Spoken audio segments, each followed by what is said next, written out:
Hello everyone, and welcome back to Adventure in Sanctuary. We're running a little behind, what with the clocks in the UK doing their thing and changing to make us all lose an hour's sleep. But we are hopefully going to be joined by the rest of the party pretty soon. So what I'm going to do is I'm going to do our quick recap just to make sure we know what's going on. As you can see, we are going from session 10 into session 11 now. And we do have a few people coming that are on their way. So what I'll do is I'll do the quick recap, get everyone up to speed on what's going on, and then we will kick off with the action and the session shortly after that. Alright. Yeah, let's get started then, shall we? So, first of all, welcome back, my friends. When last we met, the core of the party were inside the tavern, recovering from a brutal battle with King Leoric down in his cold as ice tomb, which sadly forced them all to flee for their lives. After a while, a lone comer entered the town and approached Ogden as he was stood nearby his tavern doorway. They spoke briefly about the recent events happening over the past few months in and around Tristram, and he was eventually invited into the tavern to join the others for a meet and greet, and to share a drink and a tale or two. At this point, the newcomer introduced himself as Ebrin, and in return, Lyra and Levi put their names up as well. When they were all settled around the table off to one side of the room, Ogden joined them and brought drinks for everyone, including himself. He spoke about the curse of King Leoric and his sad tale, which led him to rise again as the Skeleton King. After some more time had passed, another newcomer entered the tavern and stood by the bar as he observed the group talking away. However, he did try to enter quietly and unnoticed, but the moment he stepped foot inside the tavern, the very appearance of this dark-robed stranger and his presence itself had the party on edge, especially Lyra. Levi plucked up some courage to go and introduce himself to the stranger and eventually invited him over to the main group for a drink, who were just staring at the figure, their mouths all agape. Fulgrim, the newcomer, sat with the others and kept his distance slightly, but explained to them that he was there in Tristram on business and that he sought out any rumoured demonic activity.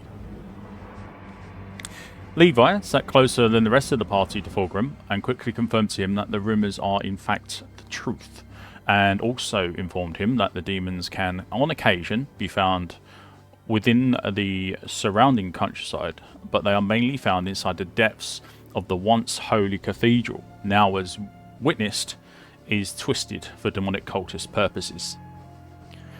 With a common goal in mind, to seek out this evil, and in doing so find answers to many questions they had, Ebrin and Fulgrim agreed to join the others in their quest, and bolstered the party with yet more numbers. But Jack was still inside of his tavern room, and had not been seen for almost a day now. It was beginning to worry Lyra a little. Also, Arthas was currently unavailable, and was lost in his own mind due to his recent dark experiences, and so he too would not be joining the party on their next journey into the cathedral. Once the party had finished their drinks and were ready to go, the four of them said goodbye to Ogden and left the tavern. They were soon heading towards the entrance to the dungeon, but on the way, Ebrin decided he would pay a visit to Griswold, the town smithy, to purchase a club from him. Then he would meet the others at the entrance to the cathedral grounds, and they would venture down to the floor 3 together. Setting off, the others walked past the open, shining blue portal on the way to the graveyard gates, and Lyra felt an uncomfortable feeling run down her spine. She gazed into the swirling mass for but a moment, and although she had put it out of her mind before, she soon remembered where that portal led to, and she was happy to just let it fade away. The party headed by foot back to the cathedral and down to the floor 3, where they walked to the through the passages until they came to a familiar split in the path. One way led to King Leoric's tomb, the other route was undiscovered, and so the party took the undiscovered route. Turning a corner after several meters, they walked into blood-coated beasts, lapping a pool of blood between them. The moment Ebrin stepped foot into the room with these beasts, they howled and rushed towards him. The party worked well in combat. This was their first foray together against the Hounds of Hell. The enemy fell hard and fast to the might and magic of our adventurers, and they were victorious in battle. With combat over, the room was searched quickly, and then the party took the nearby stairwell, which led them down to the 4th floor. As they gathered at the foot of the stairs, a soft and calming feeling washed over all of them. Immediately, they got to work. Ebrin investigated the closed-up door that was on the far wall, whilst Levi searched the close-by dead body which was propped up against a pillar, to which he found an unused soothing potion. Opening up the door and going through the doorway, the party all encountered a strangely colourful skinned goat demon, crafting something unknown to them on a forge in a makeshift workshop. Ebrin tried to talk to the somewhat peaceful goat demon, and through a limited understanding of the common tongue, he was able to offer Ebrin a gift and promise of more gifts in future, in exchange for agreeing not to kill him. Ebrin cautiously agreed and took the item placed on the table for him, which was a magical club. Meanwhile, Lyra and Fulgrim inspected a dusty old bookshelf in the corner of the room and found a heraldic spell tome and a scroll. Moving on, leaving the goat demon to his crafting, the party rounded the corner and struggled with opening a very large shipping crate, which held their interest for far too long. During their failed attempts, Ebrin even broke his dagger in two, but as he did so, and cursed it about the shoddy craftsmanship of Westmarch weapons, which brought back memories flooding into his mind of the recent war he had returned from, that so many of his friends and allies did not. Shakily, he dropped the broken dagger parts to the ground, but happy in some way to be rid of it. Eventually, the party moved forward and found a slain townsman, his corpse laying a few feet from an opening in the wall. And as Fulgrim searched the body and collected the gold coins, there was a voice that called out to him from the archway. Fulgrim stood back up and turned to see a purple-skinned demon who once again was able and willing to communicate with people. The demon informed Fulgrim of something he called Big Uglies and a magic banner, of which made no sense to him at all. But what was clear is that this creature was requesting Fulgrim to get the magic banner for him. Fulgrim returned to the others, puzzled a little at the demon's request of him, and they moved onward, where they entered a large storage room together. Crates and barrels were piled off to one side of the room in one corner, and another further away corner had a fenced-off area with another lectern inside of it. Atop it rested yet another history tome, which instantly got the attention of Lyra. As the party moved towards the lectern, they could hear loud groaning sounds and the shuffling of feet looking around, and in their curiosity, they saw they were beset by dark, yellow-skinned zombies, which were moving towards them all, hungry for their flesh. Ebrin reacted fast with a firebolt cantrip, and this caused the battle to be truly underway. Luckily, or miraculously, throughout the entire fight, none of the party members took any damage from these foul, undead abominations of nature. After the encounter with these rotting creatures, the storage room was searched, and the lectern was investigated by Lyra, and a nearby Fulgrim took an interest too. The tome was another history book telling of the tale of the Dark Exile, a very important piece of lore pertaining to the history of the Three. Lyra collected the book and took it with her, sharing its knowledge with Fulgrim as they moved to join the others. So to the present scene then. The area is quiet. All that is heard is quiet breathing. Gentle breeze begin to whistle as they rush through small cracks in the walls. The lit sconces lining the walls, their flames dance and flicker as the wind rushes by. The atmosphere in the room is thick with anticipation as to what may be found around the next corner. Questions that need answering will soon be answered. Meanwhile, up on the surface, Jack exits the tavern. Realizing that he had overslept for far too long, he makes directly for the dungeon's entrance, only to see on the way there a cloaked figure entering the cathedral doors ahead of him. He quickened his pace in order to catch up to this unknown shadowy figure, or maybe it was someone he knew. Well, let's find out who this mystery figure is together. So join me, my friends, as we embark on this episode of Adventure in Sanctuary.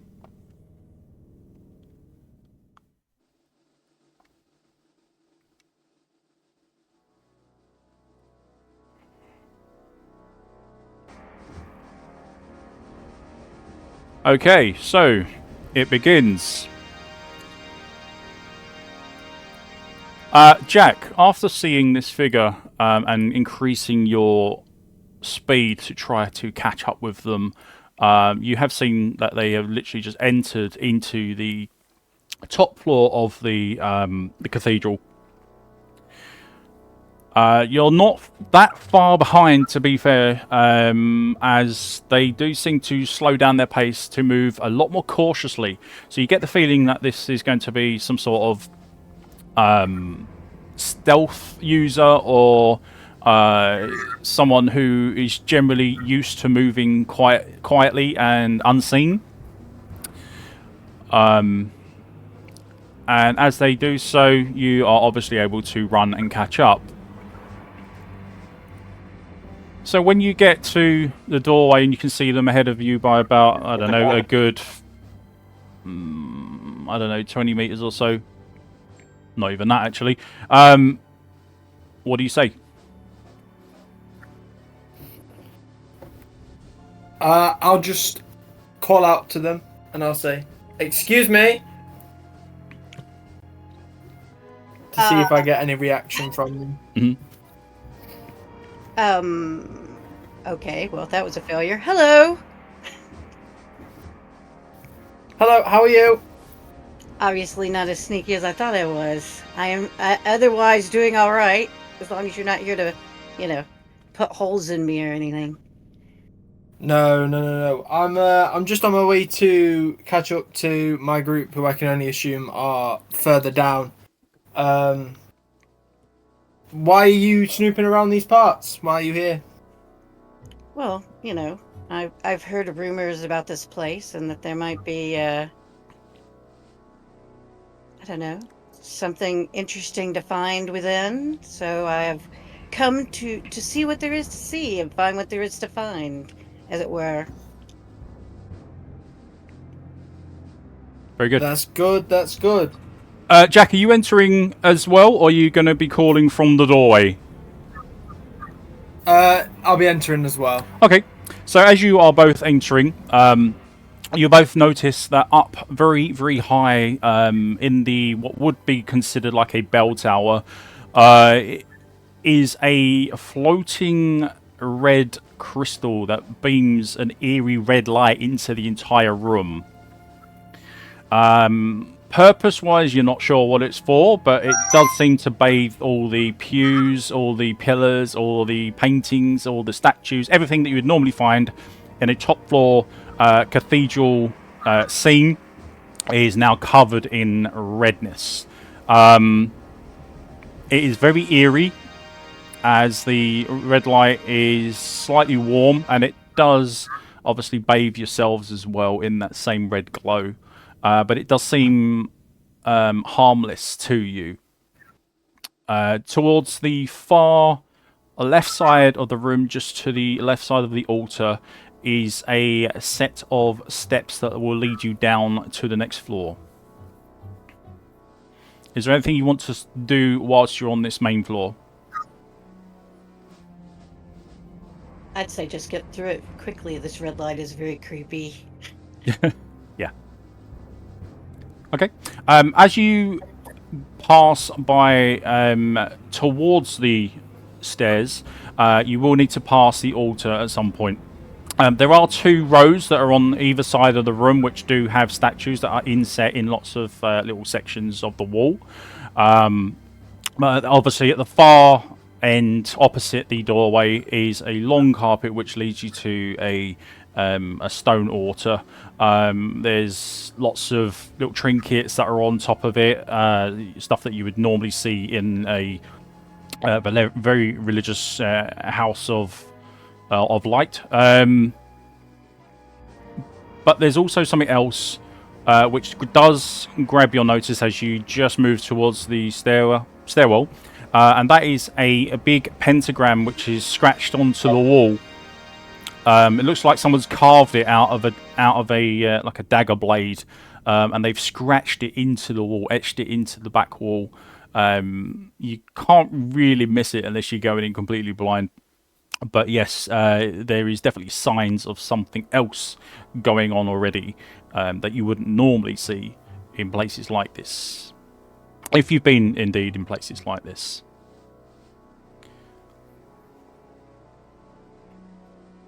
Well, let's see. First we had red light. Now we have some demonic symbols scratched into the wall. I think the faster we get to the stairs, the better. Oh, trust me. I can agree with that plan. And Trust me, past the it doesn't. altar. It doesn't get much better from there. But yes, I totally agree. So, as you are quickly moving through the room, taking in your surroundings, you move down a set of stone steps onto the first floor, what would be considered the basement of this large building.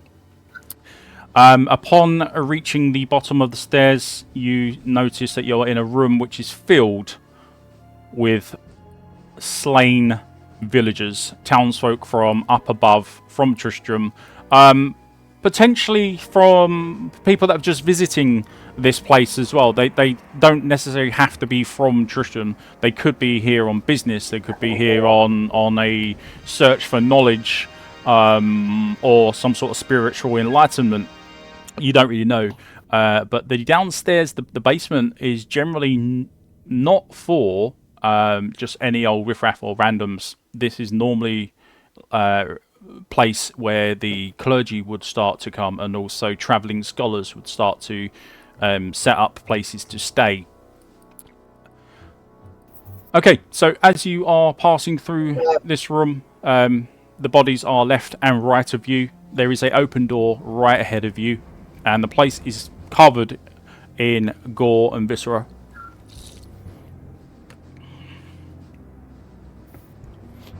That's not ominous or anything. Obviously, I'm gonna, kind of cast my eyes around and make sure there's nothing lurking in any shadows. Absolutely. Yeah. The bodies. Yeah. Give me a perception check.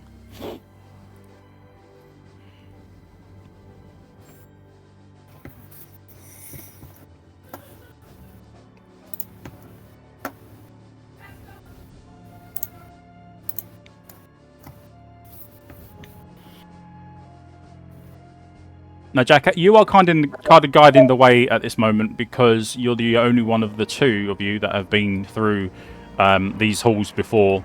So this is a real eye-opener for our new rogue friend. So you will be leading the way to a certain extent. A 10. The walls. They're really pretty walls. Well, other than what jumps out and grabs your attention straight away, there's not really that much left to see. And as you are hurriedly being ushered through this area, you are noticing other places, other doors that have been opened, other rooms that lead to like study areas and stuff, which has all been torn apart and looked in. So you imagine that someone's already been there ahead of you and done what you like to do best, which is rummage through all things and see what you can find. You take a left onto a passageway which ends at a large room which is filled with bookshelves. Taking the doorway to your left straight away, you come into another room which has lots of beds made up. Some of them have slain monks that are on top of the beds. There's throats and their wrists have been all slit. There's blood all over the floor, all over the cupboards and wardrobes that are within the room. The light sconces and candle like really tall candelabras that reach from the ground up to the floor, up to the ceiling. It's a very off-putting, shall we say, experience as you make your way through the area. You manage to get led to the steps where it leads you down to the second level.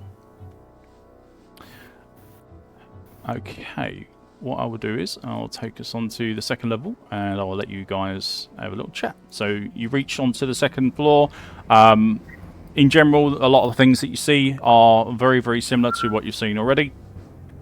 And like I said, Jack, you do know where you've been, and you've been through this way before. So I will leave it with you.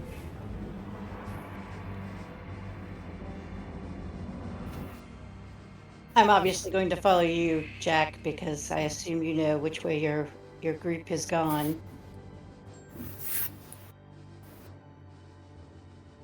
Yes, I do. Yeah.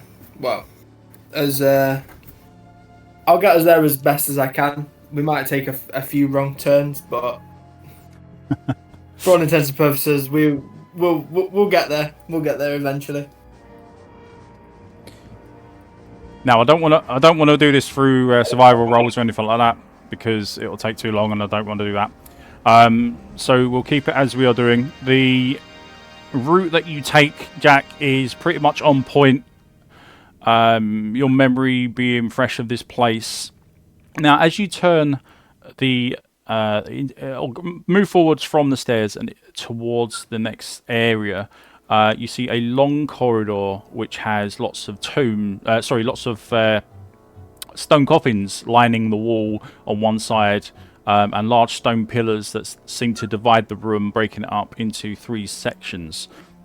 Before that, there is a turning on the right-hand side, which, as you look, you will notice a huge pile, well, not a pile, but a pool of blood stains that lead up to a wooden door, a braced wooden door in the furthest wall that you can see.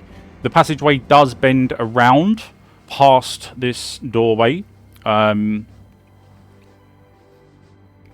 you've well, I'm gonna let you decide what you do. The door is shut, I might add. You said it was braced, didn't you? Yeah. I'm gonna take one look at that door and immediately think to myself, I am not touching that door. There's too much stuff just seems to go where the door is.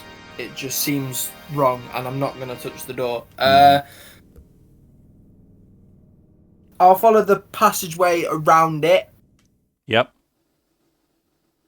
But yeah, ultimately I think leaving the door alone is probably the best decision. Okay. So moving around, are you happy to follow?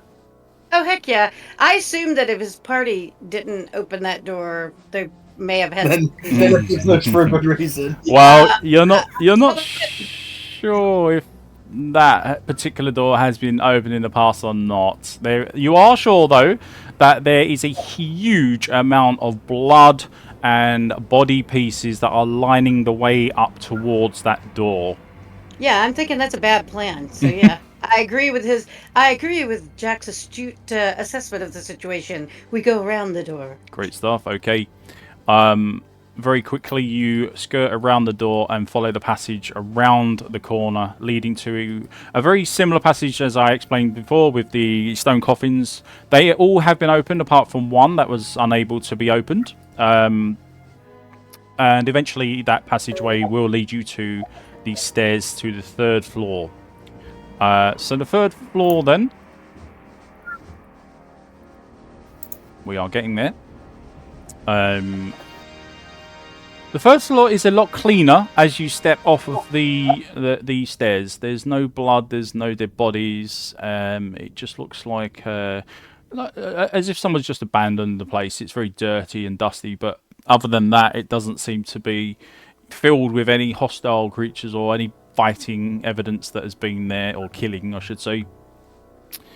As you move through this room, you go through the door, and you pass through the passageways in the direction of a south, east, and then south direction, and you come to a very familiar section in the passageway, Jack. It is a T section. Now, this is as far as you got in the past. You never actually got to see what was down either side. So you can guess. You can either go east or you can go west at this T junction.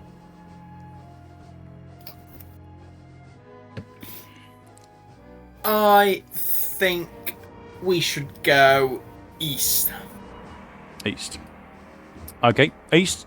East you can see ends at a corner with a pillar which lights up the way. You can also see that there has been signs of battle over in that particular area. It looks like it's fairly recent.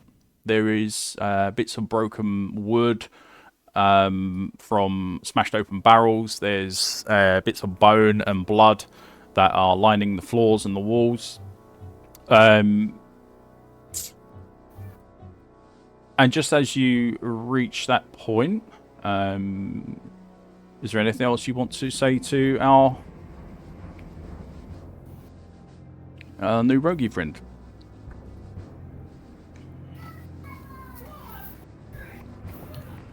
I will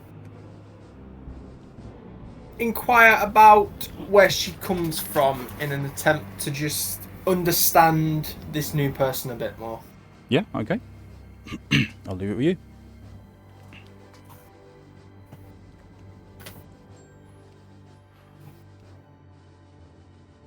So, if you don't mind me asking, where are you from? I've done a good bit of traveling. I originally trained with the Sisters of the Sightless Eye, and this is my first venture out.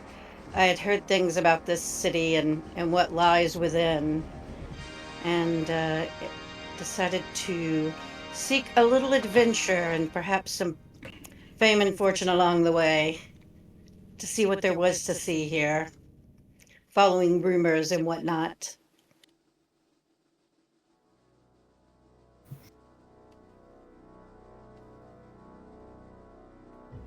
Try my skills, test myself against the greater world, as it were. Aye, that's always a good thing.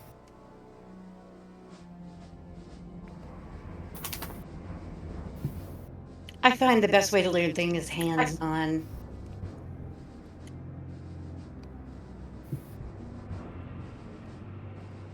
Aye, that seems to be the best way.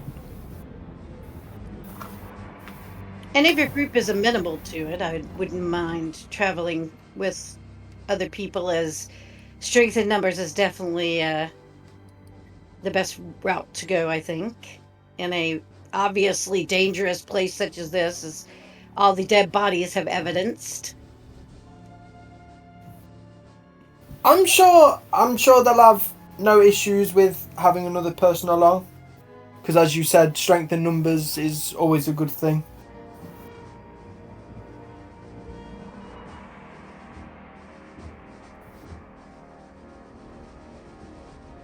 Do you think we're fairly close to them now?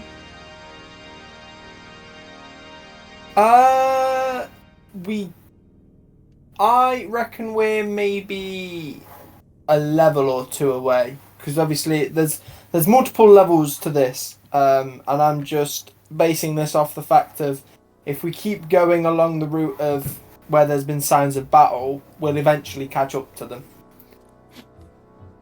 Follow the bloody path, exactly. Makes sense. If you want to both give me a perception check, please.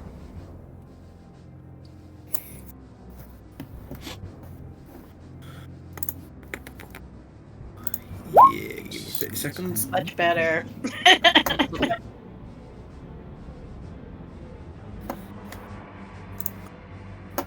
Yeah, just give me 2 seconds. No worries. What about?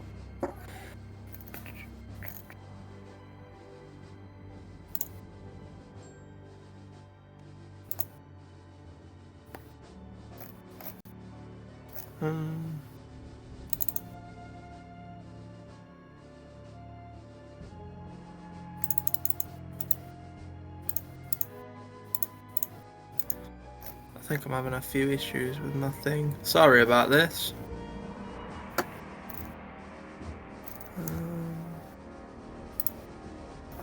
Do I just go onto my character sheet and click on perception? Yeah. Okay. Well. There we go. All right. 12 and a 17. So obviously one of you being a little bit more perceptive than the other. You both do notice, however, that there is a set of stairs that are in the next room to your left.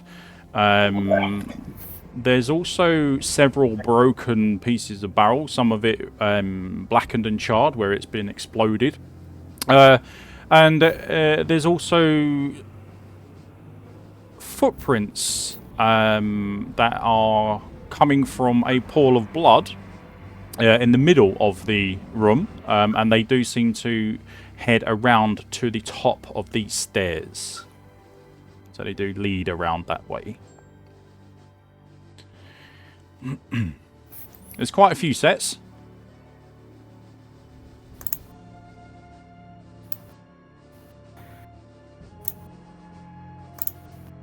I think we should follow the bloody footprints. Quite literally, yes, I agree. Yep. Alright, so if you take point, you head down the stairs and into another room, which is filled with blood. It is on top of carpets. There's a dead body leaning against one of the pillars in the room. And there's a open door on the far side of the room as well. Jack, we'll bring you there, and there we go. So I'll do a focus ping for you.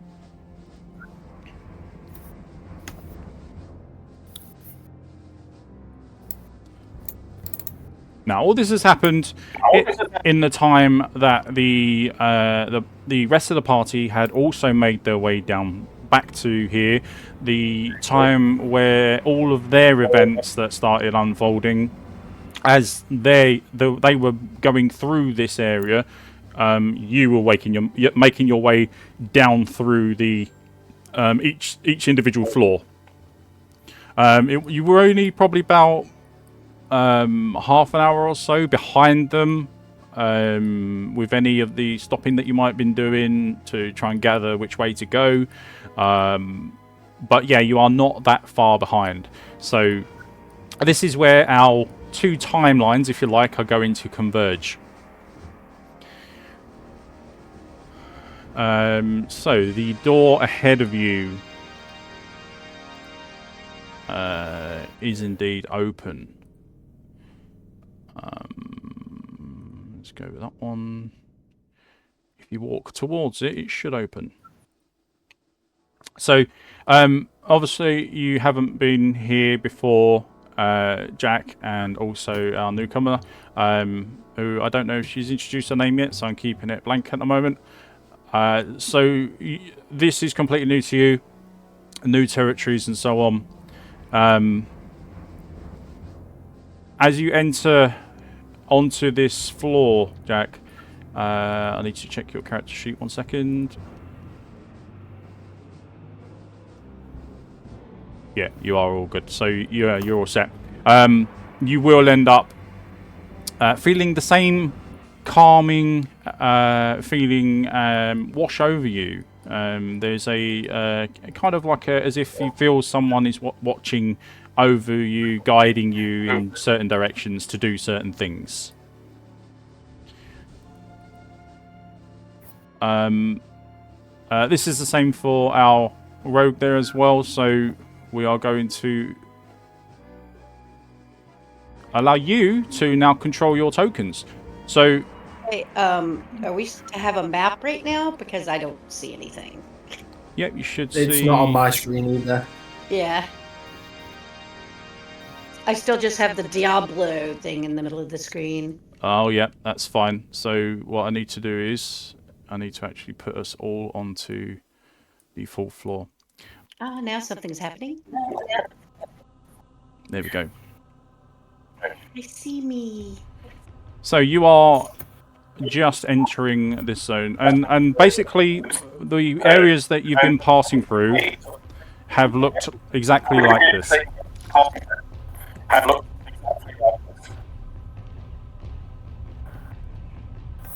We've got an echo going on. What's happening? This happens, Jack. Yeah. Is it mine? Oh, hold it on might be. then. Let me see what I can. Yeah, you're definitely echoing. Yeah. Give me 30 seconds, whilst I just try and figure this out. Sorry. It's okay. Have you got a headset, Jack? Yeah. Let me just run off and grab it quick. Yep. Give me 30 seconds.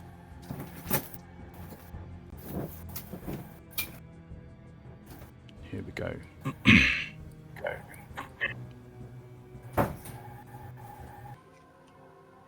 Okay, so what do you guys want to do? You are now on this new floor, new territory, strange feelings. Not necessarily looking too bad, but not like the previous floors that were full of dead bodies everywhere. You might come across 1 or 2 here and there that have strayed a little bit too deep. But other than that, it's totally up to you what you're going to do.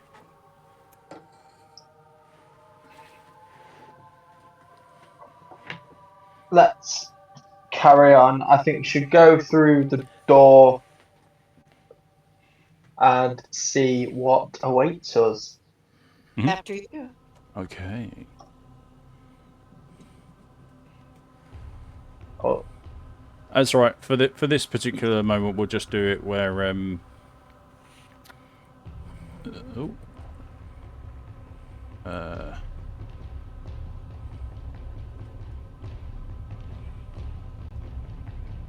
that should open. There we go. There you go. Right. So as you drag your characters over certain doors, they will open like automatically. So you will see whether they open or not. In your first room that you step into, as you can see, you've walked into a sort of makeshift workshop, and in the corner of said workshop is a weapon forge and a very pink-looking goat demon who is happily just forging away at a weapon that he's creating.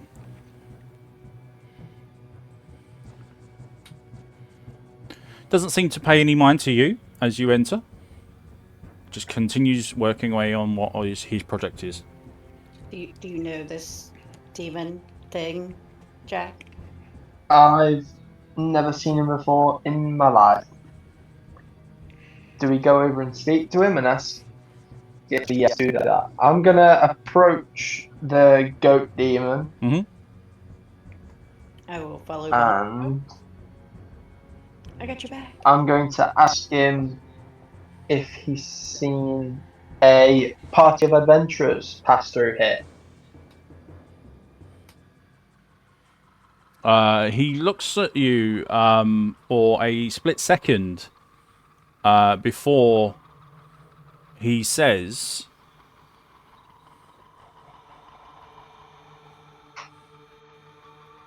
"Something for you I am making. Again, not kill Gharbad. Live and give good. You take this as proof I keep word."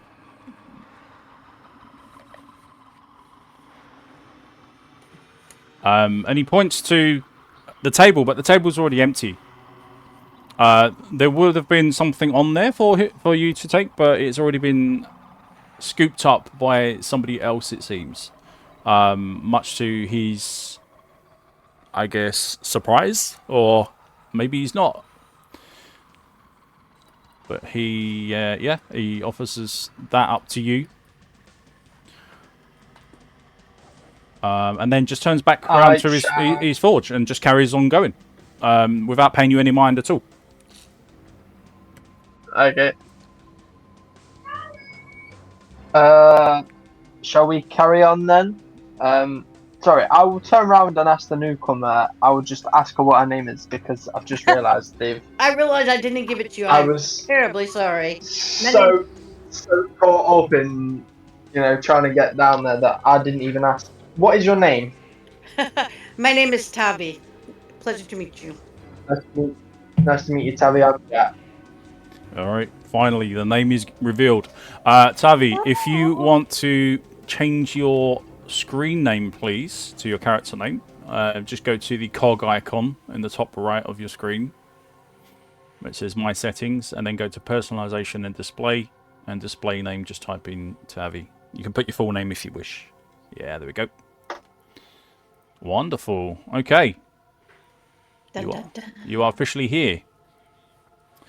Well, this fellow seems confused or maybe pre-programmed. I don't know. It's very strange. But I do see a smear of blood there up ahead. Mm-hmm. Yes, I think we go and follow the trail of blood to see where that leads us. Why not? Why not? We're not going to go anywhere without exploring. Oh.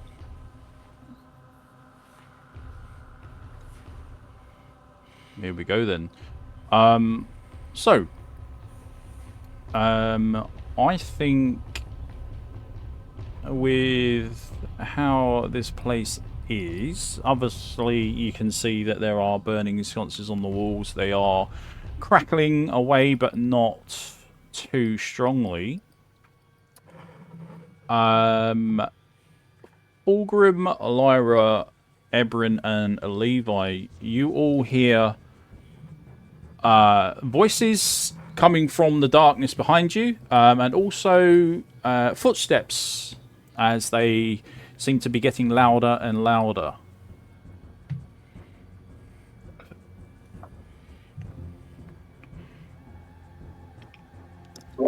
And I'm talking away on freaking mute already, and I've not even been going 5 minutes. Right. Okay, I can hear echoes coming down the corridor, and I'm bracing myself, thinking, "What the hell's coming now? We've only just stopped." Okay, Levi's gonna tuck himself up behind the crate and just hide there, keeping his eye on the entrance. Fulgrim's gonna go to one of the pillars here.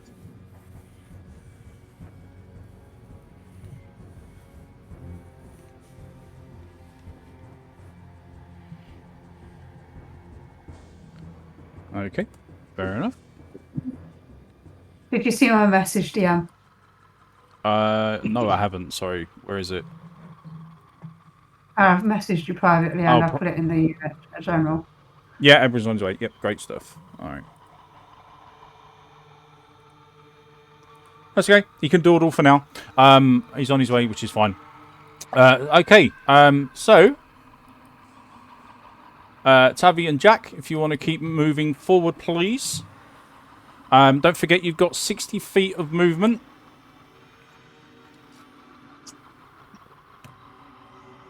So you do have quite a good distance that you can move in your turn. Yeah, just don't teleport.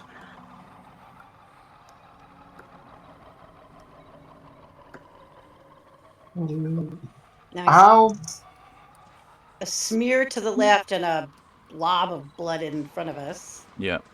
I'm going to put you guys there. That should be about 60 feet, yeah. Sweet. There we go. Wonderful. Okay.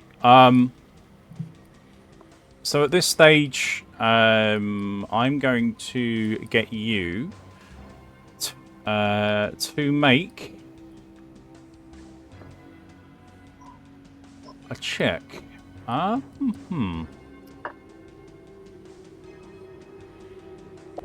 think it'll be a perception check or a survival check, whichever one you want to make. This is just to see if you know which, or can discern which way, or get an idea of which way the rest of the party are. Oh, very nice. Jack, not so much. He's I'm like, essentially blind. Jack, Legally you blind, yeah. get to this point and you are completely confused. You've never been here before. You're basically chasing a red herring at this moment because they could be on either of these directions. As for you, Tavi, you notice not only that there is a gap in the wall, which leads to like an archway, you also notice that there are further along down the passageway, you can hear faint chatting noises, people getting ready for something, perhaps, or it could be that it's something which is not necessarily something you might want to encounter. As you can't see that far, you don't know. But for now, you can get a impression that there is something along this route. Where's my measuring tool? There. Along this route here. ah, gotcha. Jack, you have no idea. Jack, I think I hear something besides that. Straight ahead of us, down towards the smear. I mean, the puddle instead of the smear. Perhaps we should Okay. tread this way carefully, since we don't know what it is. Yes, let's proceed with caution. Okay.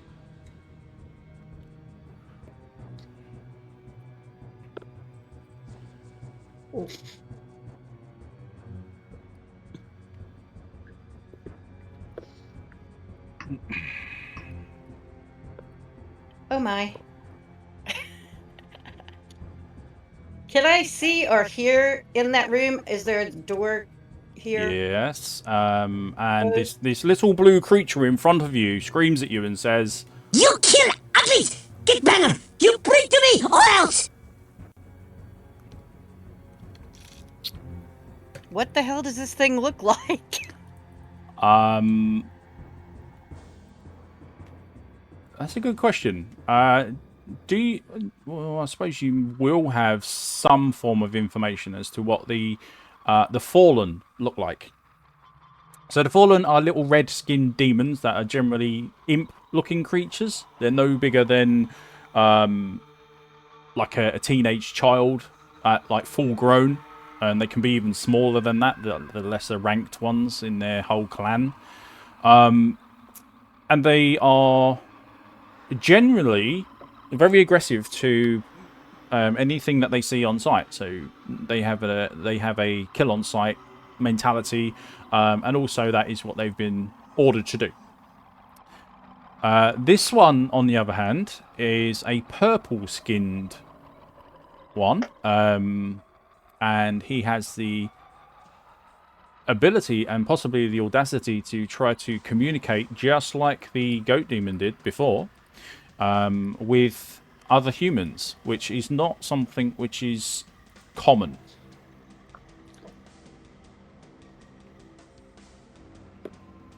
And he said, kill the uglies? Is that what he said?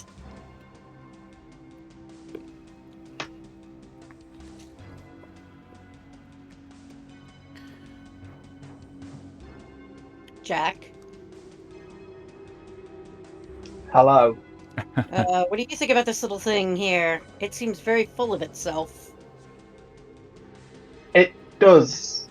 However, we don't know how many of them are in that room. It could be I one, know. it could be multiple. I'm guessing So the question is, they're not your friends in there, is my guess. no. I should imagine if there was a monster in there, then they'd have killed it by now. So, Very astute. So perhaps we continue on down this pathway and revisit this if we need to. yes, let's see if we can find my party first, and then we'll talk about this situation going off in this room.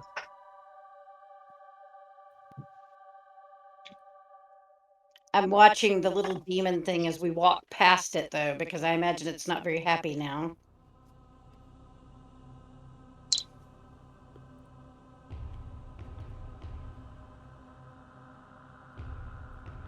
Right. It probably won't be. Let's just keep moving.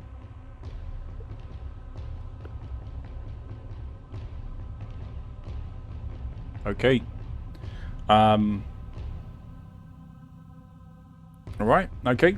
You're moving on, and Fulgrim, Lyra, Levi, and Ebrin are, I guess, waiting to see what is approaching them.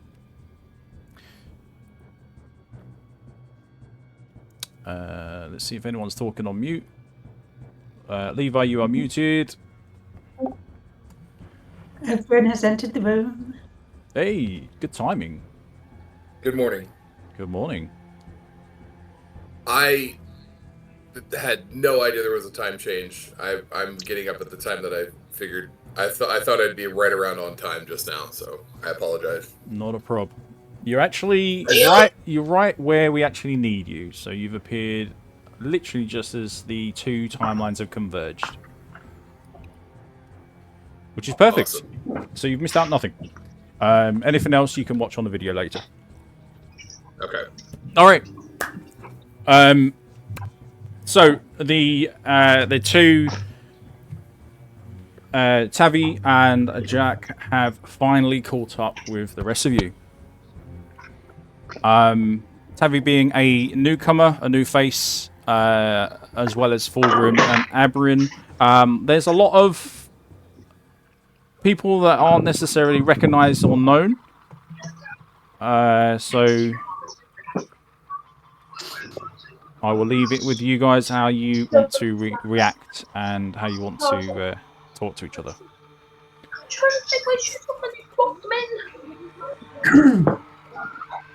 Okay, I'll leave jump up from behind the crate he was hiding with his bow raised.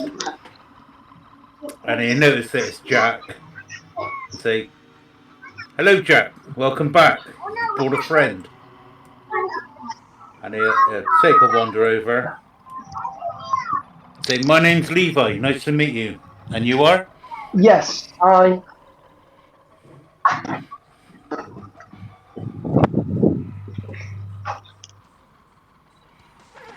Yeah. So he's basically going to walk up to the new stranger and say, "Hi, I'm Levi. What's your name?" Hello, Levi. My name is Tavi. Pleasure to meet you. Likewise.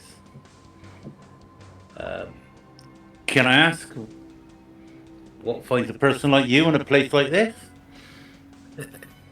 Well, I'm going to guess perhaps it is similar to yourselves, but I don't know. I've come from far. I've heard many rumors of this place, and I wish to see it for myself and see what there was to see or to perhaps be gathered from here. Adventure, as it were. Ah, the kindred spirit. That's the same reason I'm here. There is stuff to find, but it's a very, very dangerous place. Yes, we noticed a lot of blood and body parts and bodies in general on the way down, so I am not surprised to hear that. Let me introduce you to the rest of the gang. Certainly. Just over here to the left is Lyra. Lyra, this is Tavi. Hi, Tavi. Hello. Welcome back, Jack. I knew you'd catch up with us eventually.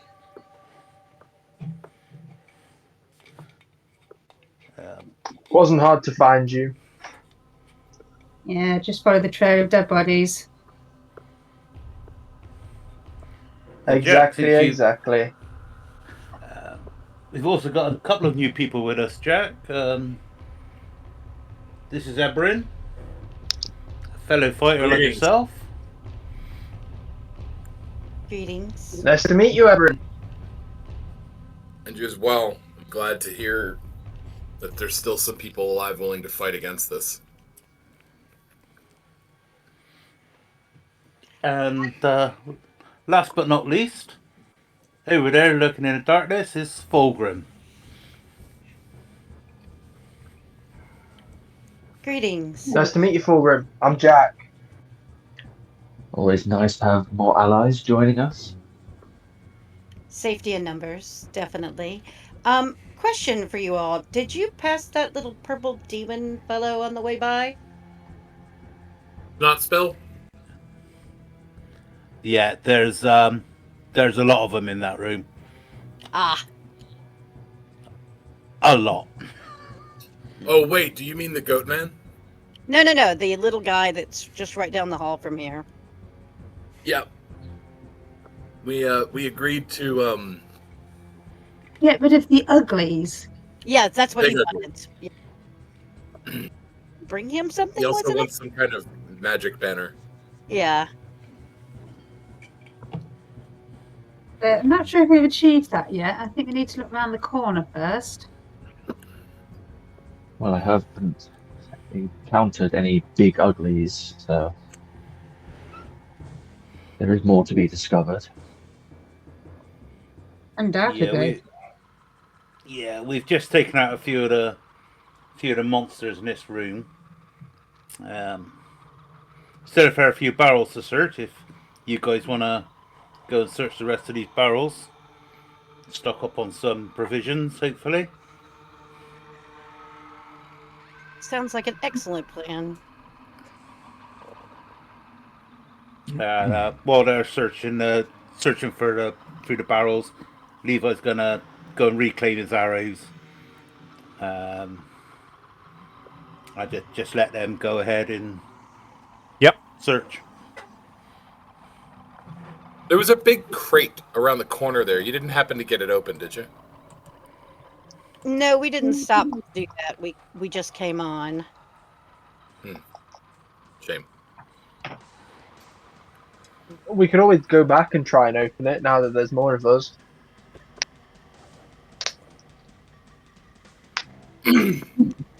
Sorry, that was a bit of a joke. Yeah, we spent way too long trying to open it. I can't remember if somebody thought they heard something in there or not, but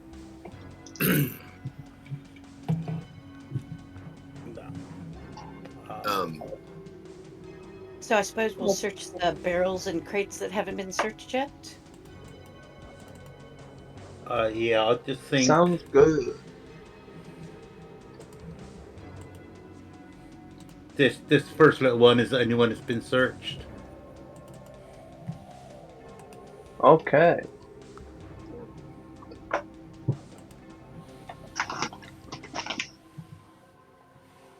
Have you done these walls, Deanne? Nope. No, I know I went over to the lectern, didn't I? Yeah. Yeah. Yeah, you got your new book. Everin searched the dead body. And I believe Levi searched one of the barrels, I think it was, and the rest have That not been first, searched. yeah, the bottommost crate. Yeah. That's the one I searched. That's it. So we've got these three and these two over by Jack. Strength is not my strong suit. So, who wants to go first? Suddenly that sounds so ominous. just a touch. I'll go first. Why not? It's a double-edged sword. Okay, Jack. Give me a D8 roll, please.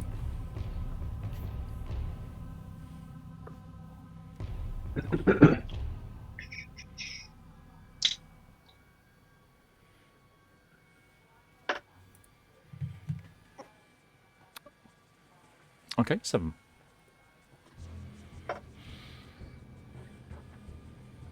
Okay. Are you going to smash this crate open, or are you just going to open it very carefully?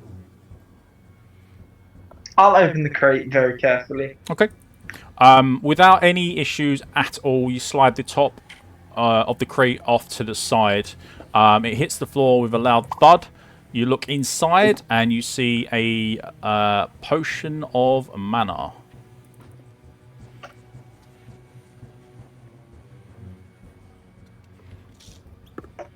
Who's next? Sweet.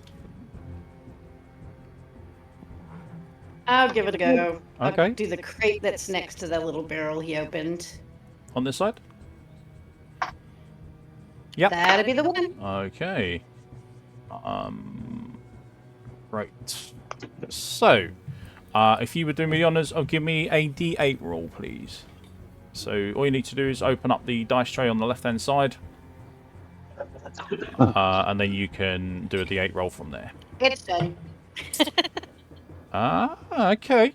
Okay. And are you going to break this open, or are you going to... No, I'm going to open it carefully. Very well. Making sure, Very well. nothing explodes on me.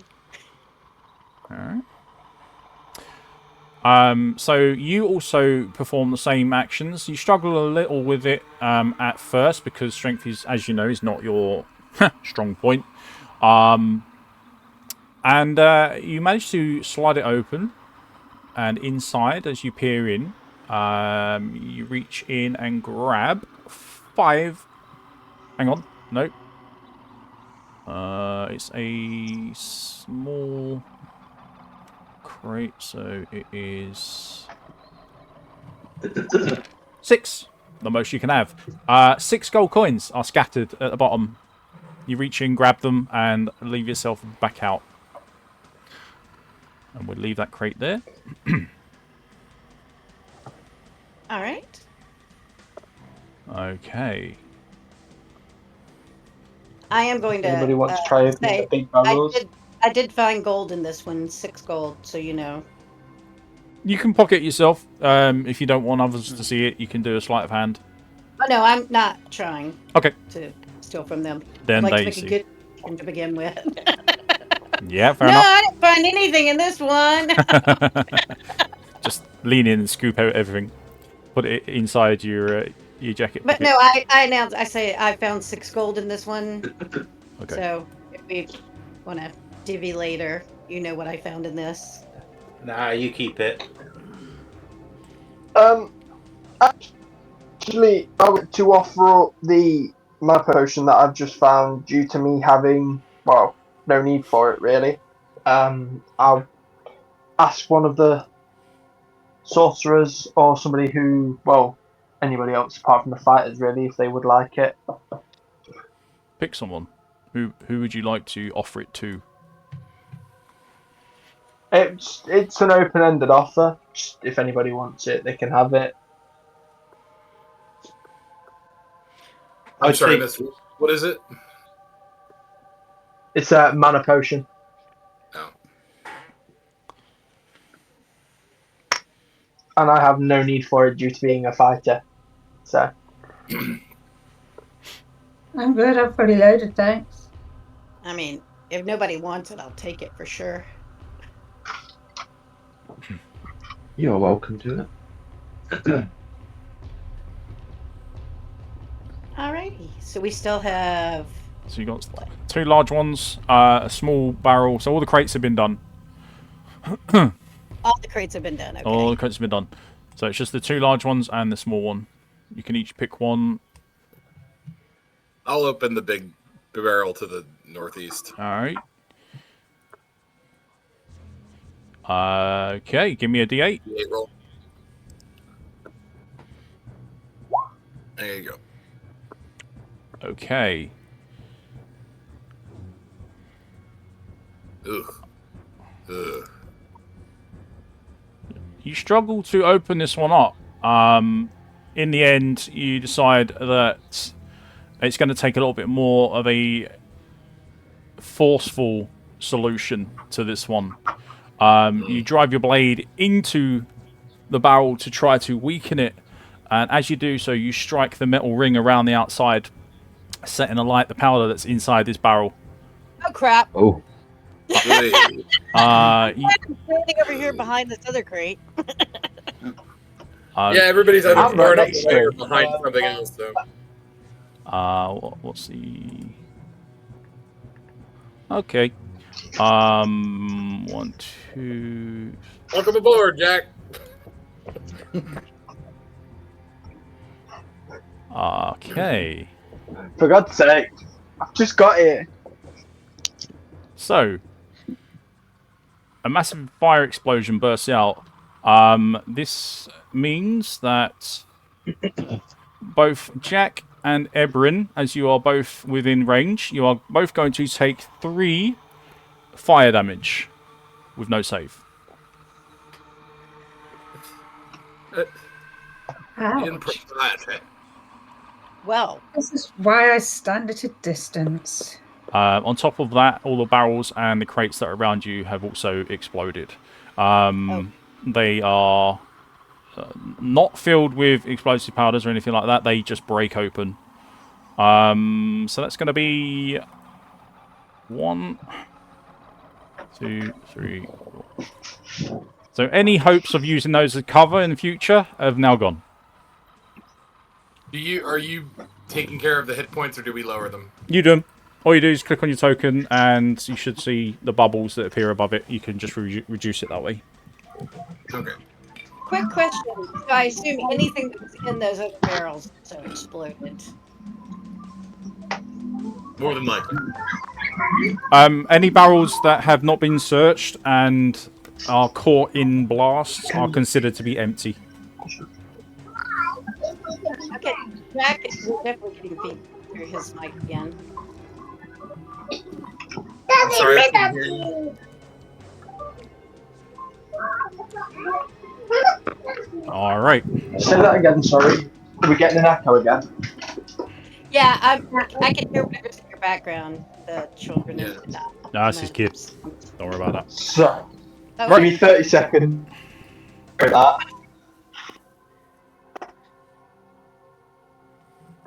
There we go. Okay. Right. So with that all done, and on that explosive finish, you've got 2 directions that you can go. You can head round the corner you've not been round, or you can head back towards the little purple creature. Or you can head to the big pinky creature. Completely up to you.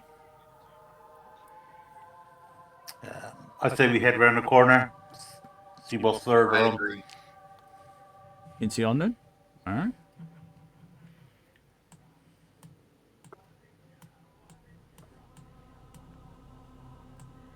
Okay.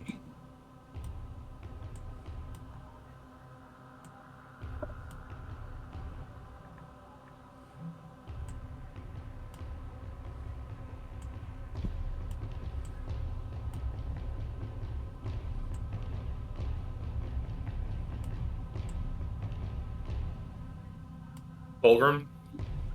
Actually, Ebrin says aloud, Fulgrim. Yes?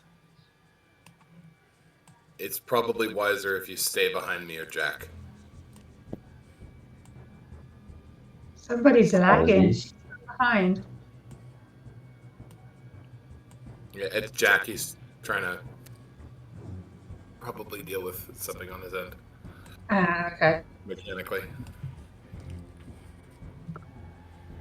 I'd like to do... Can I do a listen check here to see if I hear anything? You can. Give me a perception check.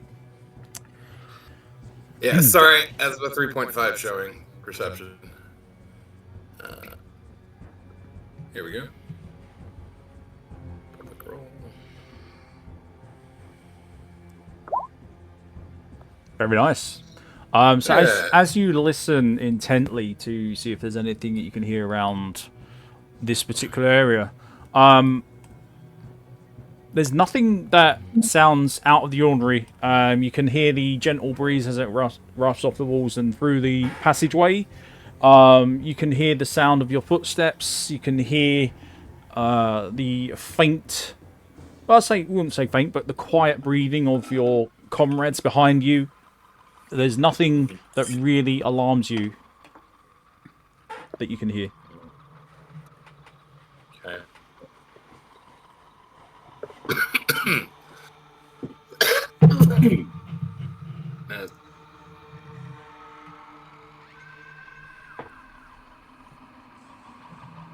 right there.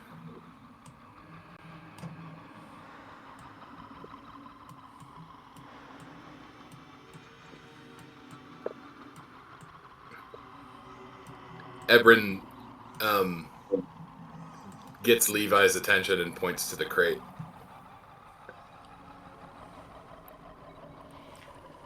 Yeah. Probably Do you want me making to sneak on ahead and just see if anything's up there?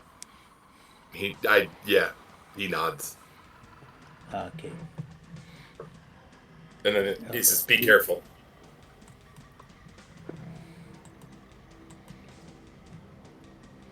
Okay. That's what I'm talking about. Okay. Okay, so move it. All right. Okay. So just keep it to the shadows. Yep. And, Very nice roll indeed. okay, so that's about as far as I can get on that roll. All right, Levi. As you are now in line, I'd say that you're in line. Yes, the corner of the wall is there. So yeah, you're on the tile that you'll be in line with this wall. If you wish, you can bring yourself closer to the wall. And as you do so, you will notice that over here there is a gap. Literally, you are stood at the corner of this particular part of the wall here. Okay. Now you can't see inside, or what's on the other side of that wall, but you can definitely see that you've reached the corner.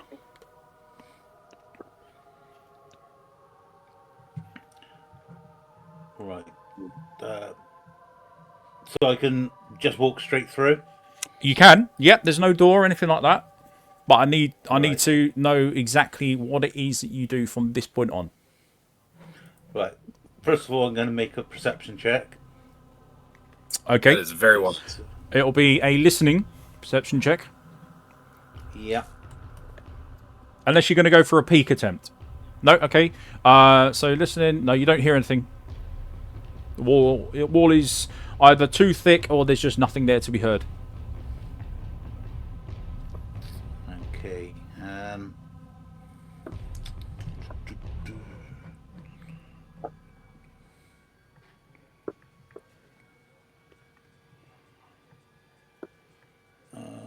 haven't got any spell slots left, I didn't think.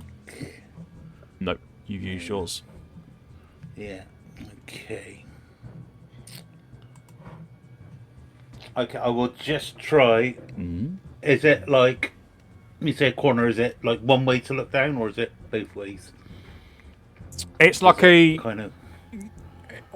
Like, so you're travelling along the side of a wall, and the wall just stops, and you've got like an archway in that wall, or like an opening in that wall. But until you go around or at an angle that you can see through it, you can't actually see through it.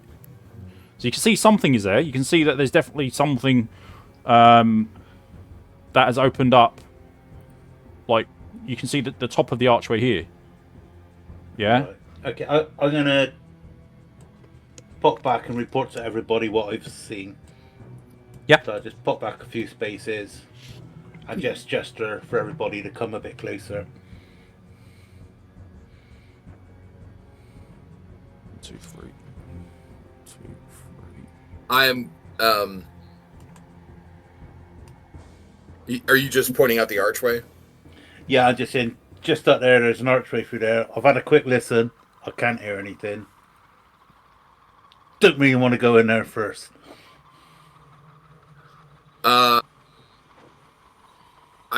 He raises an eyebrow at you and then nods. I'm gonna quaff a healing potion. Okay. So I just realized that I'm a little low. Mm-hmm.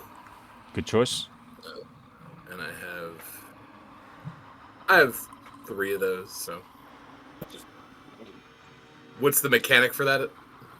On your character sheet, if you look at the bottom left, you'll see a healing potion thing. If you just click on that, it will roll it for you. I don't think I've added one to Tavi, I'm not sure. You see the bottom left on the character sheet? Yeah, it is there. It just says 3d3 minor potion on global skill modifier. Got it. Just roll that. Oh, max. No, Nice. that's a minimum and a maximum if it goes blue. But still, six out of 9. That's not bad. 2, 3, 4, 5, 6. I'll take it. Okay. And then I am going to try to be a little bit more precise with your movements, guys, so I can see which tiles you're on. Yeah, sorry, it's kind of hard to see with all the numbers. I'm gonna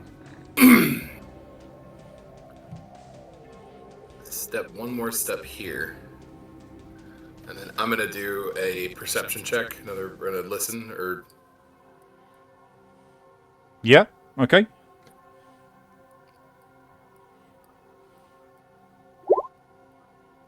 Again, there's nothing. All right. Well, is there anything? Do I see anything at the other end of the hall? From where you are, let's see. Nope. Okay. Well, I did my best. I'm gonna move here, and then step closer to the archway. Oh, hang on. All right. Okay. So you are on that square there. Okay, that's fine. So as you step out from the corner of the wall,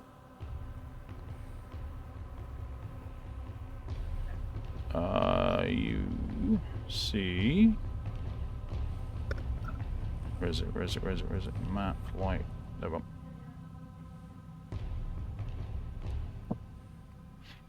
Directly into that room. And Is that gone? Is that what I think it is? Is that a Hell Knight from Doom? Sorry. I don't know. Possibly. I just found something. Not what I expected. Go ahead. Yeah, so you see this big hulking red-skinned creature looming over its recent kills of Fallen. Like the guys we saw around the corner? Exactly like the guys you saw. Okay. It seems that they've tried to come in here and just been absolutely beaten down by whatever these things are. Totally torn to shreds, blood everywhere. Then obviously no match for these hulking demons that you can now see. And as you can see them, they can see you. So, I was wondering if that was the case. Oh, yeah. It helps if I get the right thing. There it is. Okay. So we are going to go into combat. Right. For... At the moment, it will be just you, Ebrin. Okay. When everyone else joins, they can join the combat. They'll see, obviously, from where they are, that you are preparing for combat. You're withdrawing your weapon, etc., etc. So they'll know something is going on. It's not like it's a secret that you're going to go fight something or try to prepare to fight something or even defend against something. What do you do? I'm going to give this moment to you. Okay. I know exactly what I'm going to do, if I can. Can I draw my weapon, cast a spell, and move in one turn? Drawing your weapon, yes, you can. Cast, yes, you can. Move, yes, you can. Okay. I immediately, upon seeing the creature... have I seen anything like this before? Absolutely not. Right. So he... he exclaims an expletive. And casts Witch Bolt. You can just say it. It's not family friendly. Oh, he's like, what the motherfuck? And immediately casts Witch Bolt and backs up against the wall. All right. Throw your spell. Let's see here we go. Witch Bolt. Public roll. Oh, a 19. Great roll. There we go. Great roll.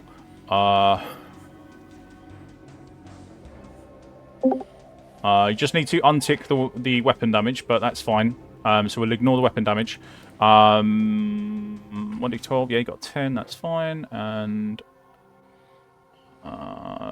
believe it's a continuous spell, if I remember rightly. Yeah, it says, so a beam of crackling blue energy lances out toward the creature within range, forming a sustained arc of lightning between you and the target. Make a ranged spell attack against the creature. On a hit, the target takes 1d12 lightning damage, and on each of your turns for the duration, you can use your action to deal another 1d12 lightning damage to the target automatically. The spell ends if you use your action to do anything else. The spell also ends if your target ever goes outside the range of the spell. All right. Range is 30 feet. Let's go into initiative. So for the initiative, everybody who doesn't know, all you need to do is you need to click on your token, and once you do that, you'll see a macro bar at the top, a purple macro bar. Click on the left one, and it says initiative, and that'll add you to the turn order. Yeah, I'll just give up right now. The dice don't like me today. That's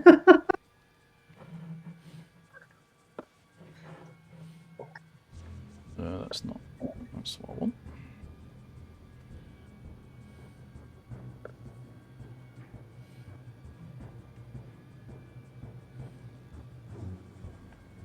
Okay. Oop. Didn't mean to do that. Where are these people we're fighting? I can't actually see them. I'm so confused. Yeah, you won't see them just yet. They are around the corner where Ebron has just ventured to go. Have we got all of them? 1, 2, 3. Okay. Yeah. That one didn't do that one.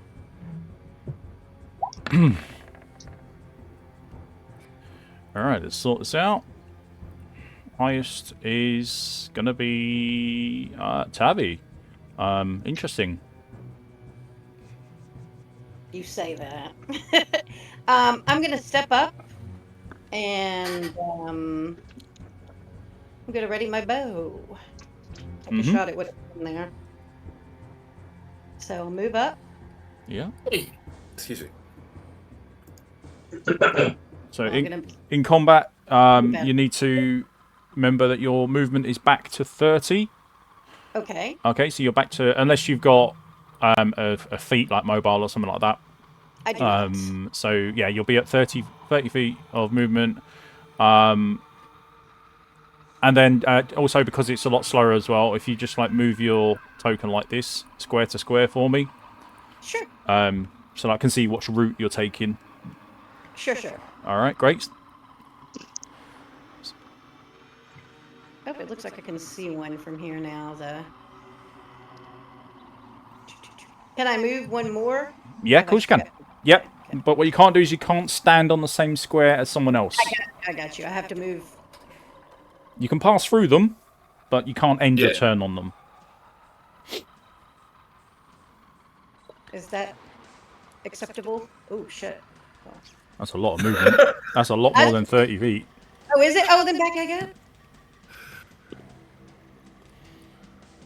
There. Stop. I would also advise not standing directly in front of me because I have a... Yeah, exactly. I'm going to shoot from here because I can see one, so I'll shoot at the one I can see. Okay.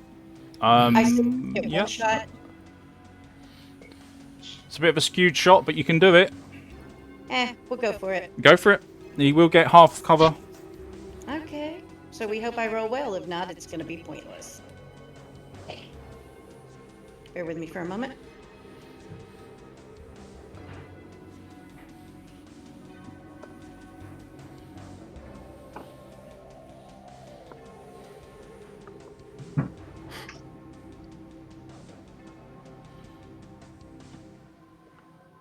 Yeah, I'll say so. That would be swing and a miss. Beautiful. Right, 10 points of damage. Yeah, you got a 20. You did sorry, I didn't roll down far enough. Go me. Yeah, that's good. It's not going to be a powerful shot, but it is a good amount of damage that you dealt. So let's have a quick look. Yeah, that's fine. You see that the arrow just sinks straight into his flesh. You did 10 total. Ebrin done, if I remember, 10 as well. So, yeah, so he's done to that. I didn't reduce his hit points last time. Bad DM.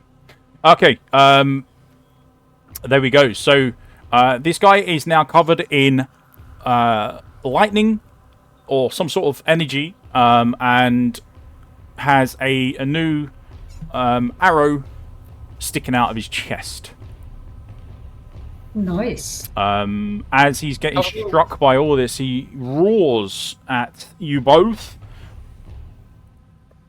and comes charging over. Ah, damn it.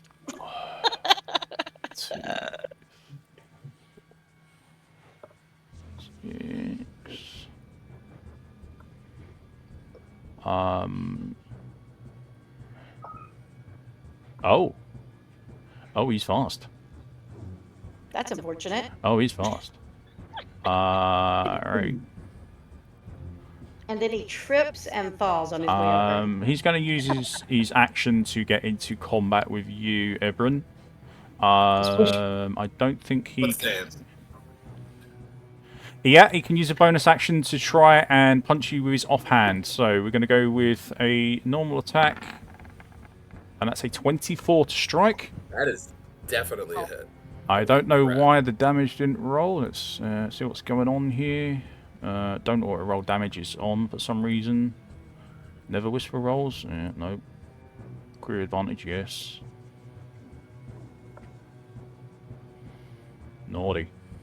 Alright, in which case... It's only with a fist, however. So he just basically runs up to you and punches you with an offhand strike.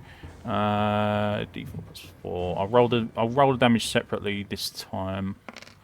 So it's going to be 6 total damage. It is bludgeoning. Okay. Next time it should be better. It was fine this time. That was enough. Let's see. That's done. That's done. Yep, I need both hands for that one, so we are going to move on to Fulgrim.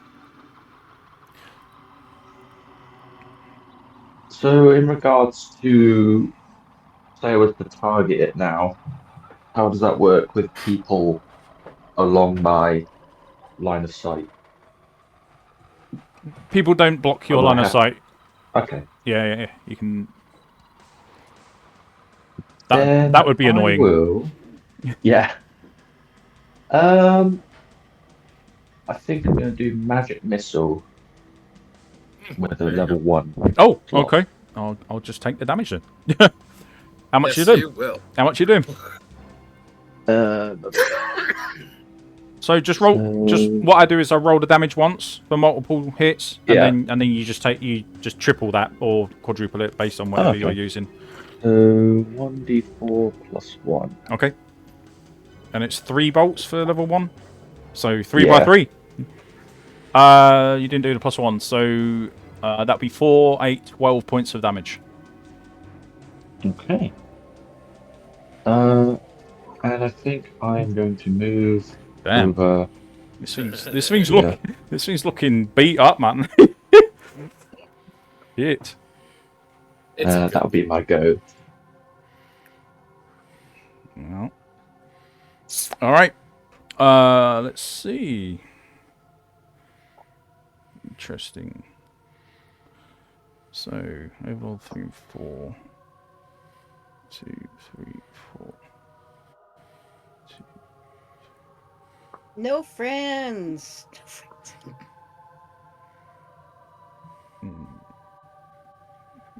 5, 6. He's going to use his action to get into combat. And he's going to do the same as the first one did. So this is going to be with advantage.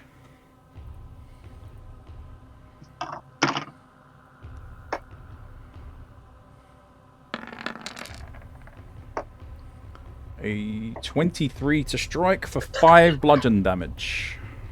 Okay. Takes me down to 11. Alright. Next one. 4, 5, 6, 2, 3. Alright, this one's on you, Tavi.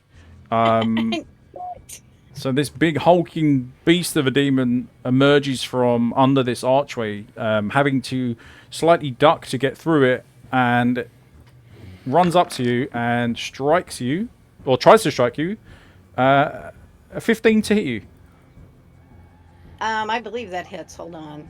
I think that's my AC. Yep, meets it, beats it. So you take 7 points of bludgeon damage as this thing just clubs you with his clenched fist.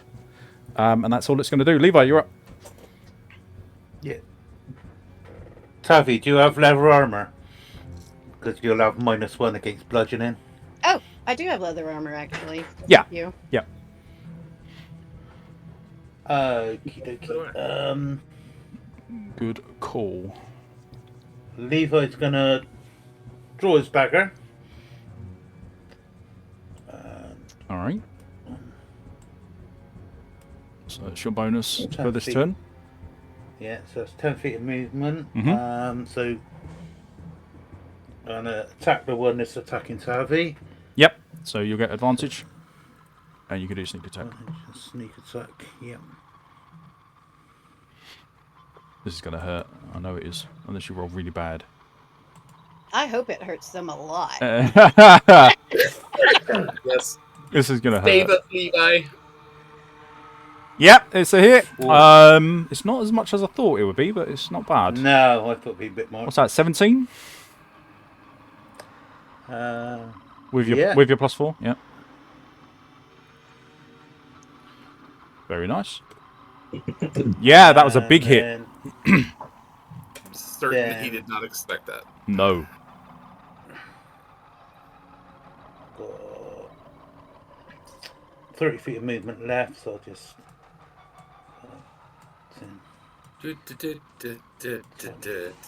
Oh yeah, you got your annoying feet that doesn't allow me to hit you as you leave me. I have indeed.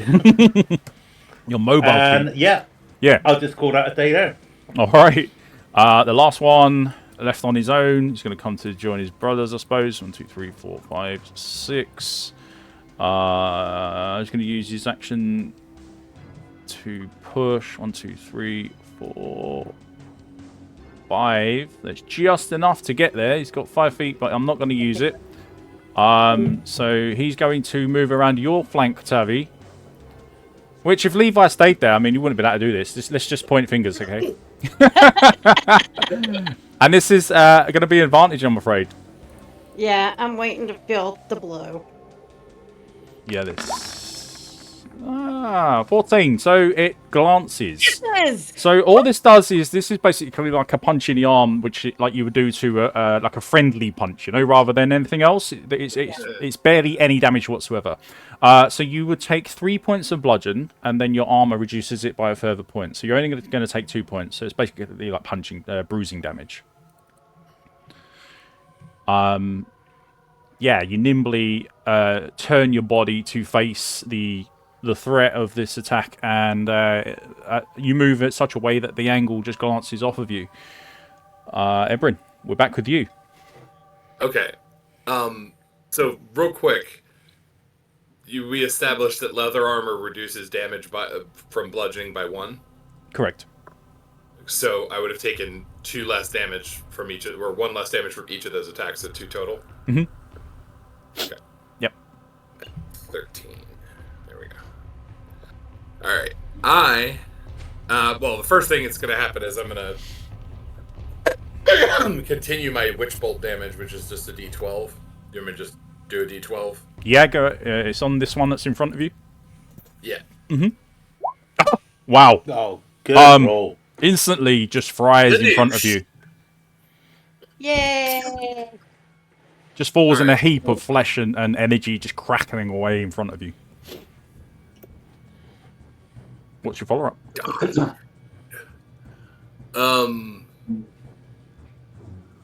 I am then going to use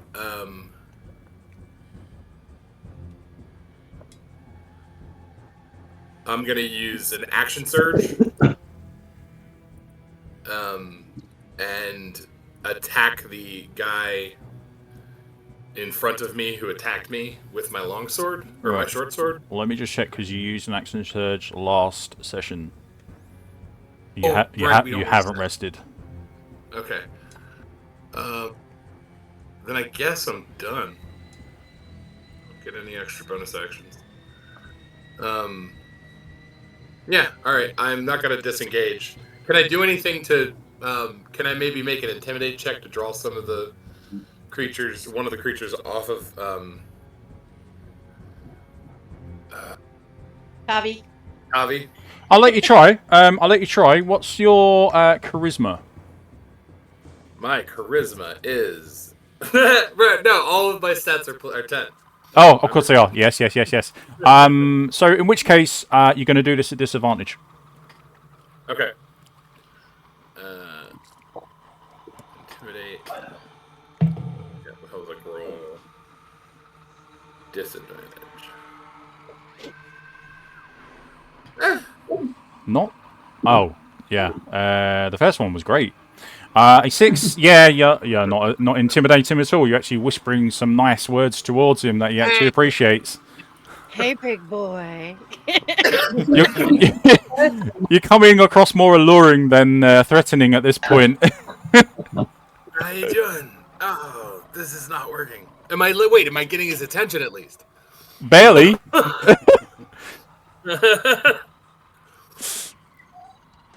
For a moment you do, but the intention is not what you wanted, and therefore, no, you do not intimidate enough to taunt. Well, then I guess I'm done. It was worth a shot. Jack, we're with you. As Ebrin whispers sweet nothings into the ears of the demons. I'm going to move towards the one closest to me. Yep. The one I'm not sure how. You trying to get behind him? Yep. That's perfect. Yep. And then I'm going to attack him with my sword. Just give me 2 seconds. So let's pull up the character sheet. I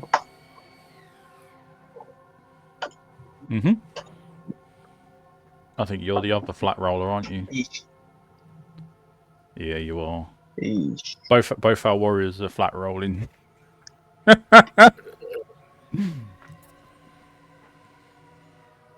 Well, other than proficiency. 11 to hit. You just about sink your blade into the side of his leg, which it doesn't really phase him that much. You do a little bit of damage, but not Does a he lot. not get advantage? Yes, he will, actually. Well, it depends. Tavi, what are you? Who are you facing at this moment? I would assume I am facing it, whichever one hit me first, the one that hit me for damage. The one that hit you first. Yeah. Okay. In which case, then no. Oh, fuck. As Damn it! as you are not facing the last one to strike you, he is free to turn and face Jack. Sorry, mistakes were made. Are they? Sorry, what kind of enemies are they? Demons.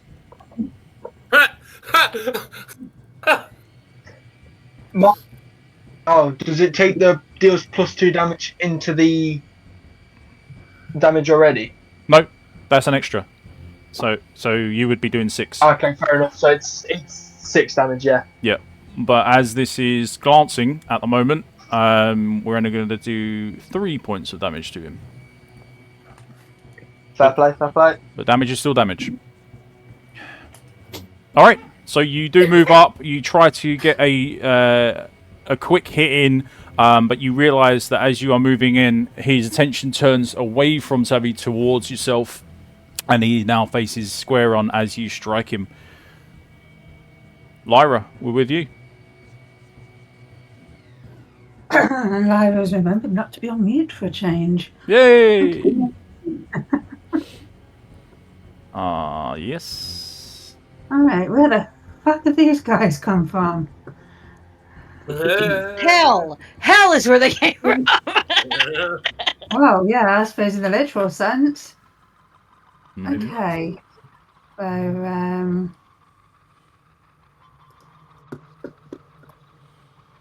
decisions. Mm-hmm. Ah, no, the dog decides she's having a whale of a time. What do you want? What do you want to do? I'm considering magic missile. Okay. So, roll your damage for magic missile if that's what you're doing. Which one are you targeting first? Sorry.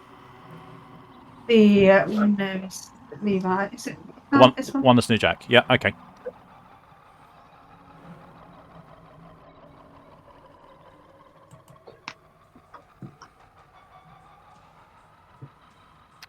Very good. So 4. So you did roll 3. So it has added the 1 in. So 4, 8, 12 points of damage.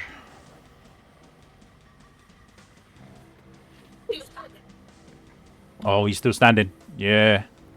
Barely taking any damage. These are tough armoured buggers, aren't they? Yes and no. I assume it's their natural armor or whatever it is they're not wearing. They're very meaty. They have a lot of hit points. Okay. Alright, we're still with you. You got any follow-ups?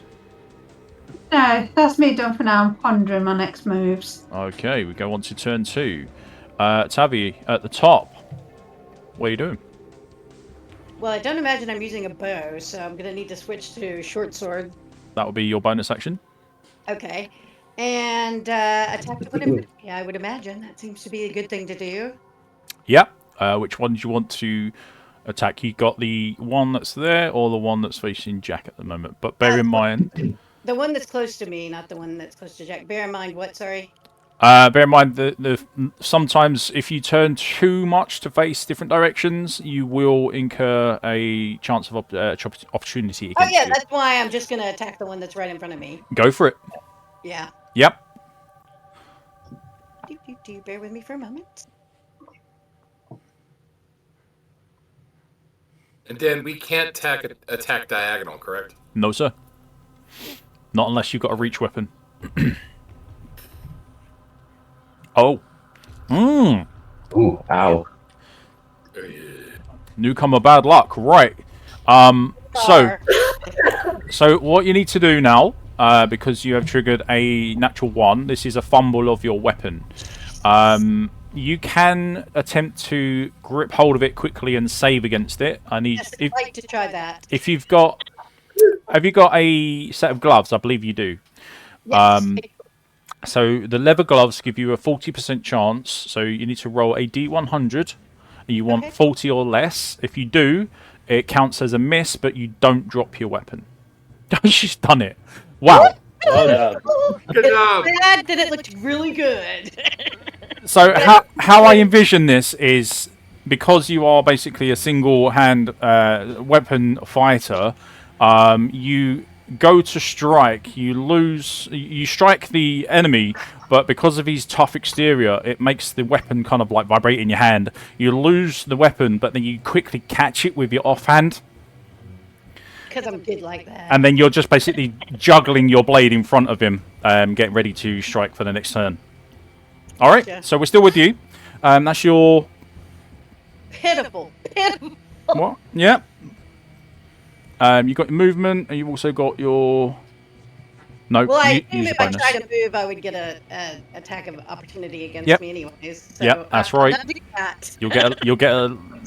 Yeah, you'll get one at least. Right, okay. We'll move on to Fulgrim then. Are these things humanoid? Yeah, kind of. They're bipeds. They are classed as medium, if that helps. They are within that range of an average human, and they do have the 2 arms, 2 legs, and a head and a body. So I guess you could class them as humanoids, but the family of them would be demons. Yeah, that's probably the best way to determine it. Would I be able to use Crown of Madness? The requirement is 1 humanoid. Yes, you would. Yes, you would. Okay. I'm going to try the one in the middle of the 3 of them. It's got to make a Constitution? No, Wisdom saving throw. A wisdom saving throw. Okay, let's do that now. It's probably not going well. Flat roll in. A 16, not bad for a flat roll. Yeah, that passes. Okay. Any is it save or suck, or is it half damage, or what is it, half effect? No, it gets charmed if it fails. Oh, right. Okay. But otherwise nothing happens. Yeah. That'll be it then. Wow. Worth the shot. That was good. Yeah, that would have been a great idea. Just have him turn on his friends. Okay. Well, it's a shame that never works. I would have liked to see that, but hey, we carry on. So, as this creature stands to its full height in front of Ebrin, he brings both of his arms in front of him, and like a pile driver, brings them down towards his head. This is going to be a straight roll. And it's an 8. So it's going to basically bounce off of your shoulder and deflect. That's literally all it can do, because it needs both hands to do that. It counted as a double-handed attack. The next one that you've just tried to strike, he's going to return the favor and is going to do the same thing to you, Tavi. The hands go up. He does not have advantage. My good. What? Is this even... No, I'm just rolling really shit. That's why. like a 2 on it. Really shit. Yeah, that's what was it? A 4 and a 2. Wow. Okay. Again, Fine. you managed to sidestep this incoming blow. God.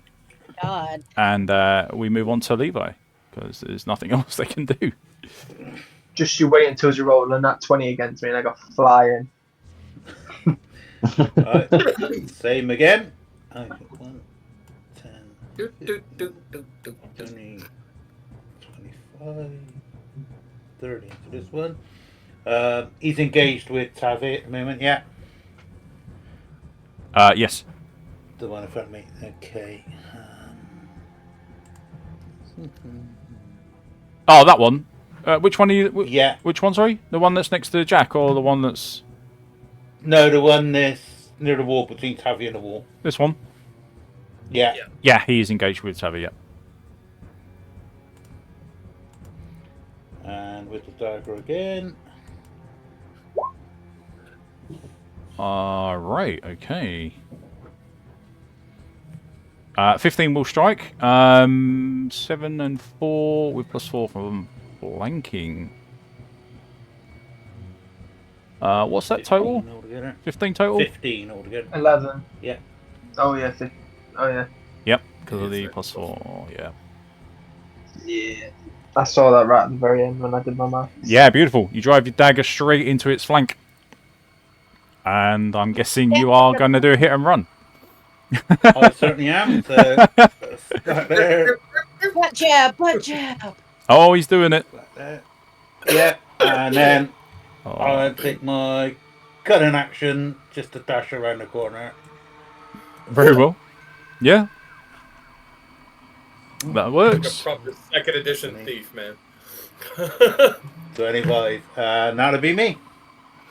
Love that. All right. So the one that's facing against Jack is engaging with you. He's going to also perform a hammer blow attack on you. Please, for the love of God, roll decent. Right, 15. No, Oh. stop trying to hit us. All right. Okay. Yeah, that hit. He switched his dice. Well, I'm a You're digital going dice. to have the cursed set that doesn't. work. I need a con save from you, please, Jack. All right then. Hold on.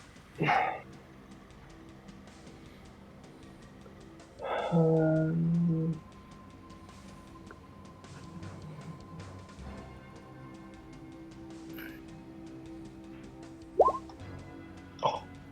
Ha! Oh, you beat it. Well done. So you managed to shake off the powerful blow. You take the damage, but the effect of knocking you back does not happen. As he has connected with you, and this is such a reckless attack, he also suffers 4 points of damage.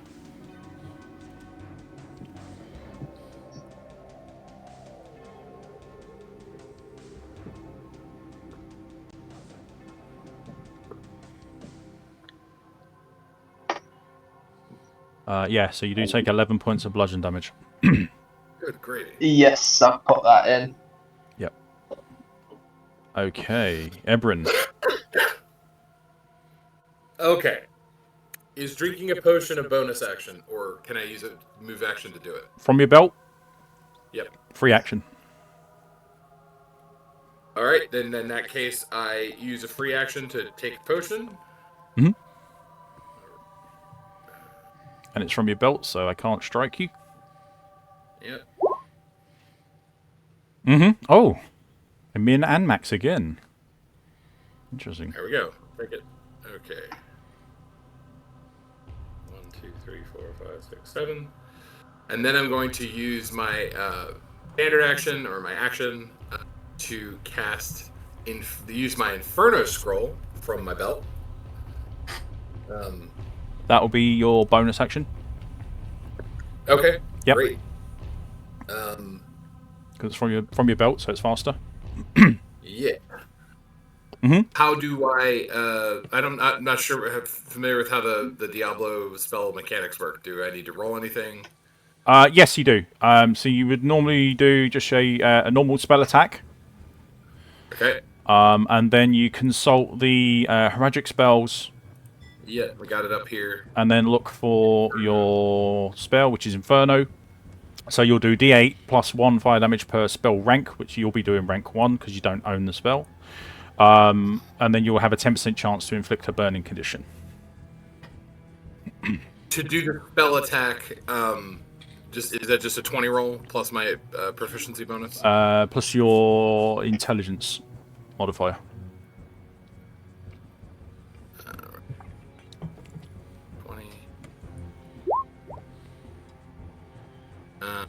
So 7 plus 2 for proficiency. Yep. Is only 9. 9. Any intelligence modifiers? Nope. Oh yeah, because you're flat. Yeah, rolling.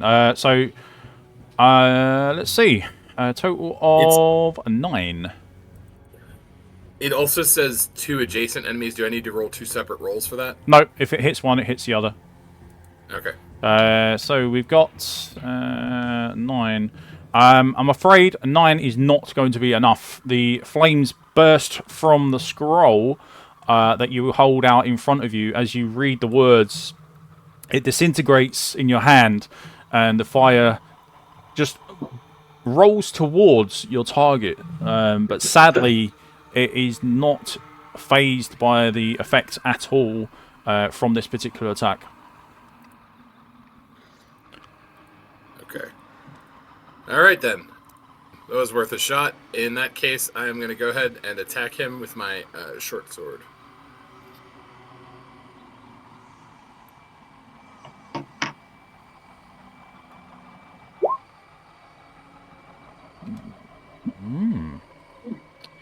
That is going to hit. Beg pardon? That is going to hit. So 9 damage. beautiful. Yeah, you watch as you hear the howls of pain as you drive your blade into the chest of this creature. Yeah, because of the lunar. The extra magical effects clearly having a much stronger effect than just a normal strike. 4, 6, 7,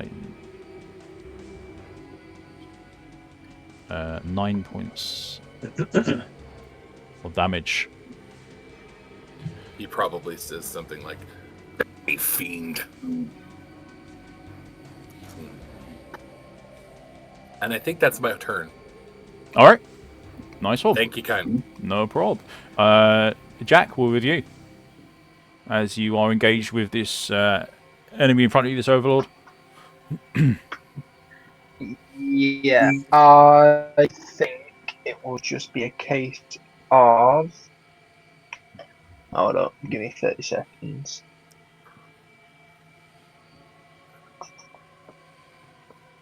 Yeah, so I think I'm just going to attack him straight up. Yeah, he's facing you, so it's going to be a straight up roll. That. D20 plus 2, let's go. Alright, nice. There we go. Yeah, 16 plus 2, that's beautiful. So 3 points plus the 2 from the sword special. That's going to be 5. Nothing huge, but it's a hit. Yep, go ahead. Yeah, right, so I'll action surge to attack again. Yep, go ahead. So take that down. So what I call the cross strike.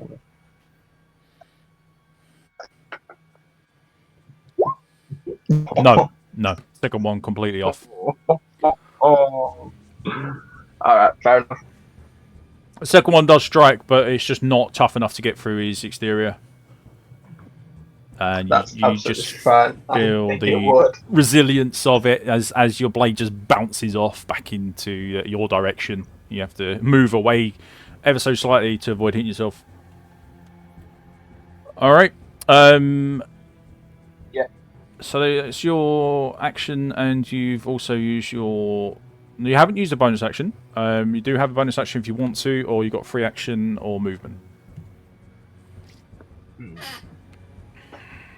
I don't think there's anything else we can do. Nope. No, that's it.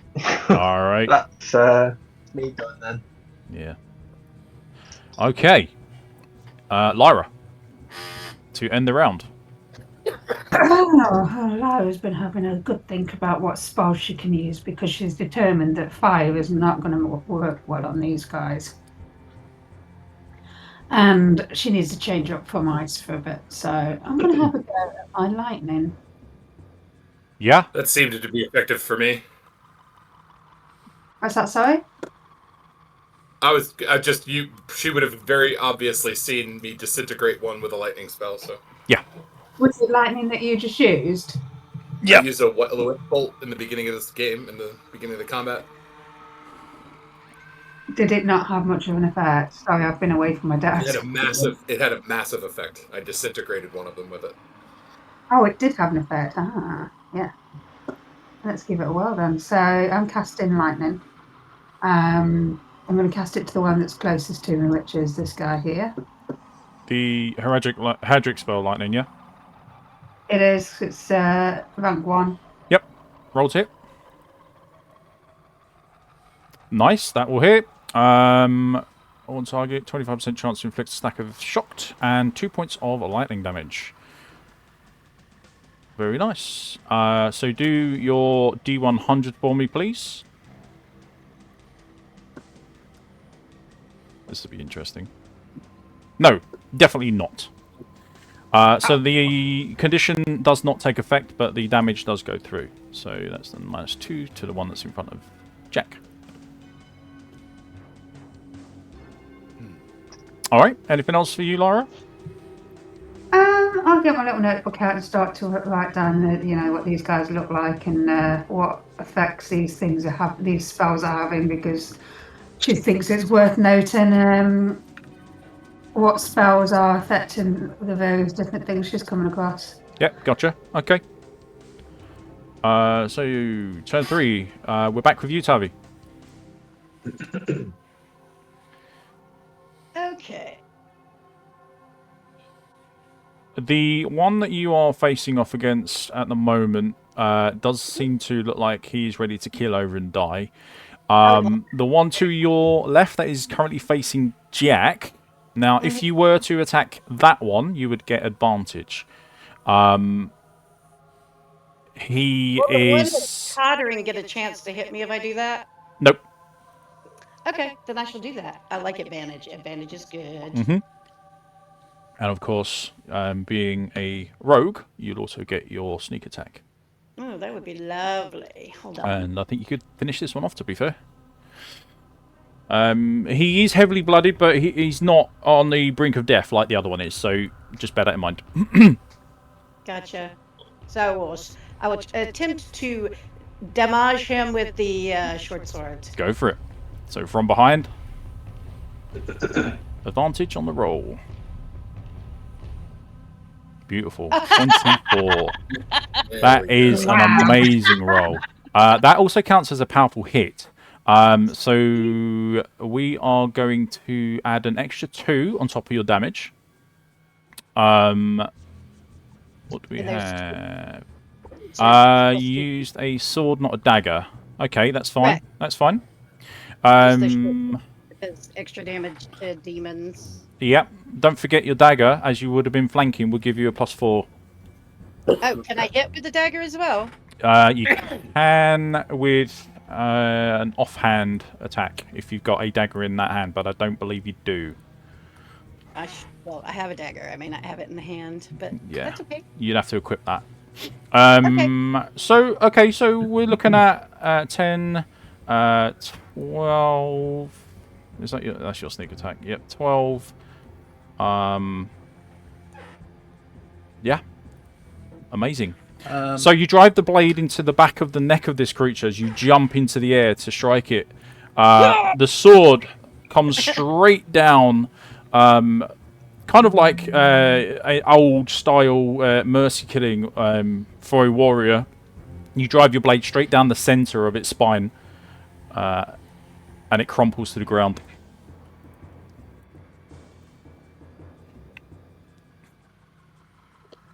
And that will be that for this round. Wonderful. Yeah, 10, 12. Yes, lovely. Okay, 2 down, 2 to go. Fulgrim. I would like to put on like the corner here or around that area so it doesn't hit anyone else, but just these two. Shatter. Right, okay. Yeah. As a 10-foot sphere. Yep, so on that square there. Yeah, so that'd be it 5, should just 10. hit. Yep, that would just hit then. It'll just hit the overlords. So they've each got to make a Constitution saving. Wonderful. Okay, so 2 con saves. I'll do the left to the right. Con and a 13 is the lowest. So the first one is going to be a save. 13. The DC is 13. Okay. Do they take anything? They take half. Alright, so roll your damage. So 3d8. Oh, wow. 3. Wowee! So they take 10 points each. And it's thunder, if that helps. Yep. That will work on this one. So as your blast expands from behind these creatures, it takes this one by surprise, and you can see its bones just shatter. As for the other one, the wave hits him, but he's able to withstand the blast, as it were. Even though the other one's saved, it was so close to death, it just could not withstand that amount of damage. So great roll. 20 damage, great roll. That will be it then. Yeah, it's not looking Yeah, that was an not excellent looking good turn. for the demon team. So okay then, last one. I guess Come on, he's going to keep on focusing on you with his hammer attack. Oh, give up. What's that? You're like the buzzing of flies to me. Oh, 4 and a 2 and a 5. Come on. Anyway, moving on. Levi, you're up. There's only one left. Okay, and that's the one I'm going to go for. 5. You know, if you don't want to get close, you can just shoot him. Yeah, you can just go for the range. Yeah, I do more damage like this. Yeah. Good. Yeah, then do that. That's good. So, sneak attack and a dagger again. Not that matter because I can't hit for shit. And for that, we thank you. Oh, wow. Yeah. Okay. It's 10 above, isn't it? So that'll be 22. Yeah, so that'll be a powerful hit as well. So 10 weapon damage and 5 piercing. That's 15 total. Plus you are flanking. 19. Levi, how do you want to do this?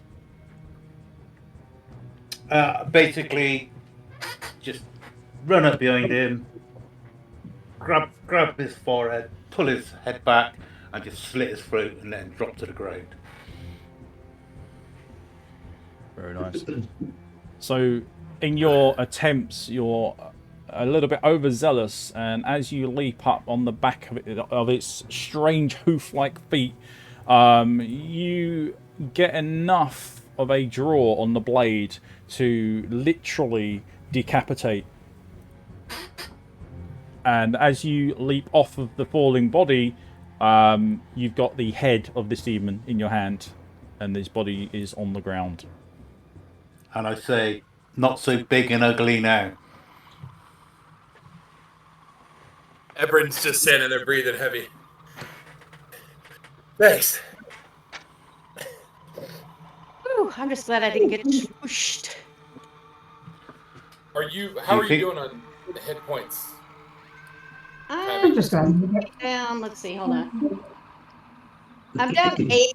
I have a potion I can take if I need to, but I was just gonna hold off for the moment. How about you, Jack? Do you need a potion?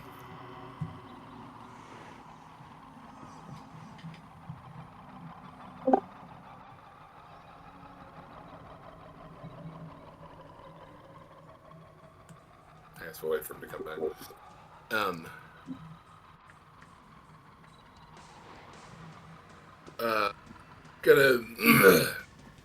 Gonna go ahead and search the area, Dan. Yep, for loot. Let's get it going. For loot. Yeah. The body there. Yep. So search the area. The 2 bodies in the room, the 2 fallen bodies, they do have their swords and shields, so you may collect those if you wish. They are just bog standard damaged versions of the usual stuff. The body to the decapitated one of either townsfolk or someone who has tried to take on these demons and failed. Yes, you may search that one. So just do a. I hit the wrong button there. I hit search area. Well, I hit search area, and it said ring mail. Nope, not the right one. Okay. Object and body. You won't find ring mail on these bodies. You might find a ring though. So you got a magical ring, which we'll need identifying.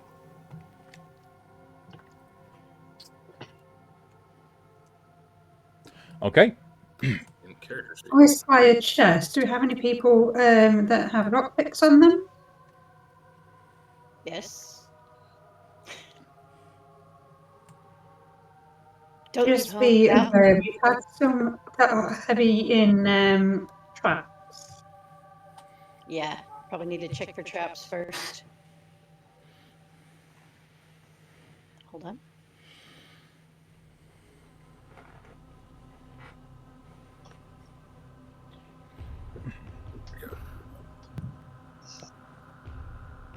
Okay, one sec here. All right. Well, I'm going to approach the chest, and I will check it for traps first. Okay. Make a perception or investigation check, depending on how you want to go about it. Oh, that's going to 100% be perception. All right.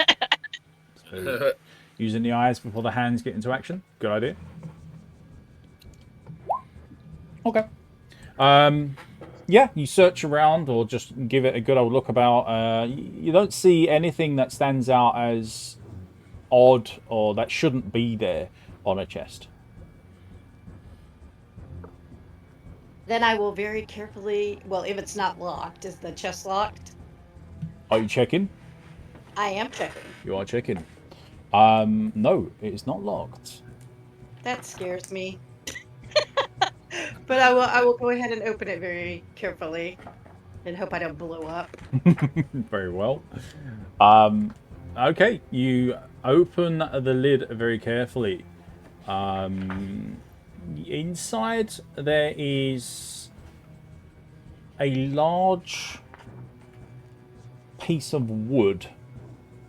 Yeah. It kind of looks like a wooden shield, and on the front of it, it has an emblem which has a rising sun image. Okay. We have a shield with a rising sun on it, a wooden shield. It's not quite a shield. This? It is Oh, shield it's not shape. quite a shield. It is It's shield shape. shape. And it's wood, and it has the symbol of the rising sun on it. There's no Do you share this with leather the straps or anything like that on it. Saying this out loud. Okay. So as you're pulling it out of the case, Edward walks into the room, looks at you holding the object, looks at the object, kind of stares at it for a second, and says, "What is that doing down here?" I would ask, what is that? Tavi, well. on inspection further, as you pull it out of the chest and it hits the light in the room, you can see that it has two holes on one side of this, like a. I guess it is kind of like a wooden shield in some ways, but at the top it's got two holes that are either side, and they punch through, and through those holes there's like metal rings, so you assume that this thing could hook onto something. Yeah, hang up for display. Or, Yeah, no. like a trophy or that kind of thing. Yeah. So do Perhaps you know a what banner. That is? Is it the banner? Maybe. Yeah, Is this what the demons were after? I wanted, yeah. most assuredly. Dan, can I roll? I was taking liberties because of my character's backstory. Can I roll to see if I know what it is, recognize it? 100%. Go for it. What would you like me to roll for that? Give me a history check. Okay. Here we go. Do it with advantage as well. Okay, 16. Well, you can do another one if you want, or you can go with 16. It's up to you. I mean, I'll go with 16. I'm pretty sure that'll Yeah, be right. 16 is absolutely fine. Yeah, it takes you but a moment's thought process as you look at this thing that's inside of Tavi's hands. It is quite large, so it does take up quite a bit of space, and you instantly recognize it as the tavern sign from in Tristram. Yeah. He points. That's when he says, "What is that doing down here?" And he says, "That's the sign from Ogden's Inn, the Rising Sun Tavern." Huh? Oh. So it's not the banner. No, I think it is the banner. Oh, it is. Yeah. Perhaps they see it as some kind of banner. Demon thing want the sign to a pub? He looks her dead in the eyes and says, "He's not very bright." Obviously.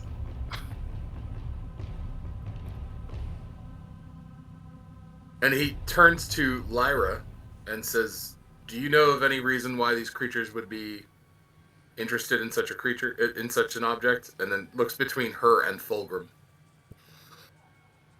No clue. Use your wizened.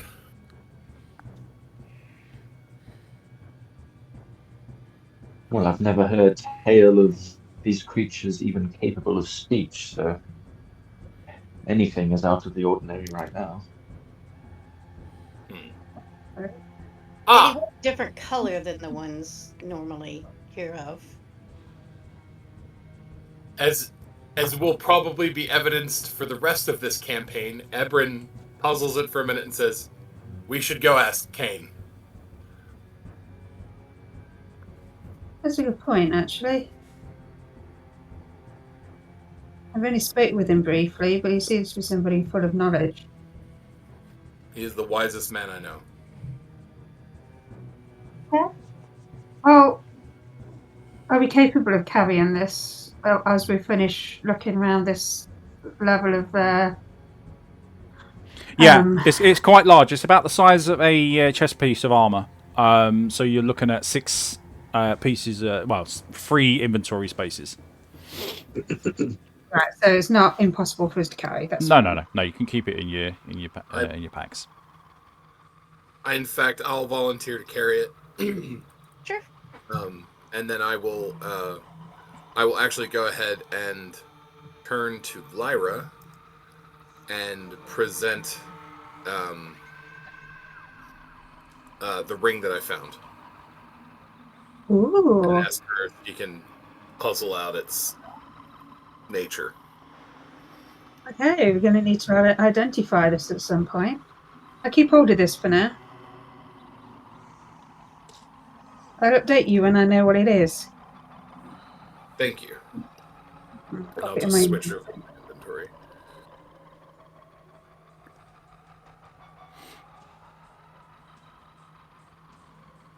Ogden's. Oh. Okay, can we search the rest of the room? Yes, you can. Yeah, the rest of the area also needs searching. So, guys, for everyone who doesn't know, if you click on your characters for me, first of all, we need to do an investigation or perception check. I believe it is either or. Yes, it is. If anyone has the search spell, the heraldic spell search, you can activate that now. Terrible start. We're doing a perception check. What are we rolling? Sorry. We're rolling loot. Or potential loot. But you said to start with a perception check? Yep, perception or investigation. Doesn't matter which. Whatever's your strongest. Ooh. Well done, Ebrin. Fantastic. Right where you need it. Alright, so... do we have a total, please?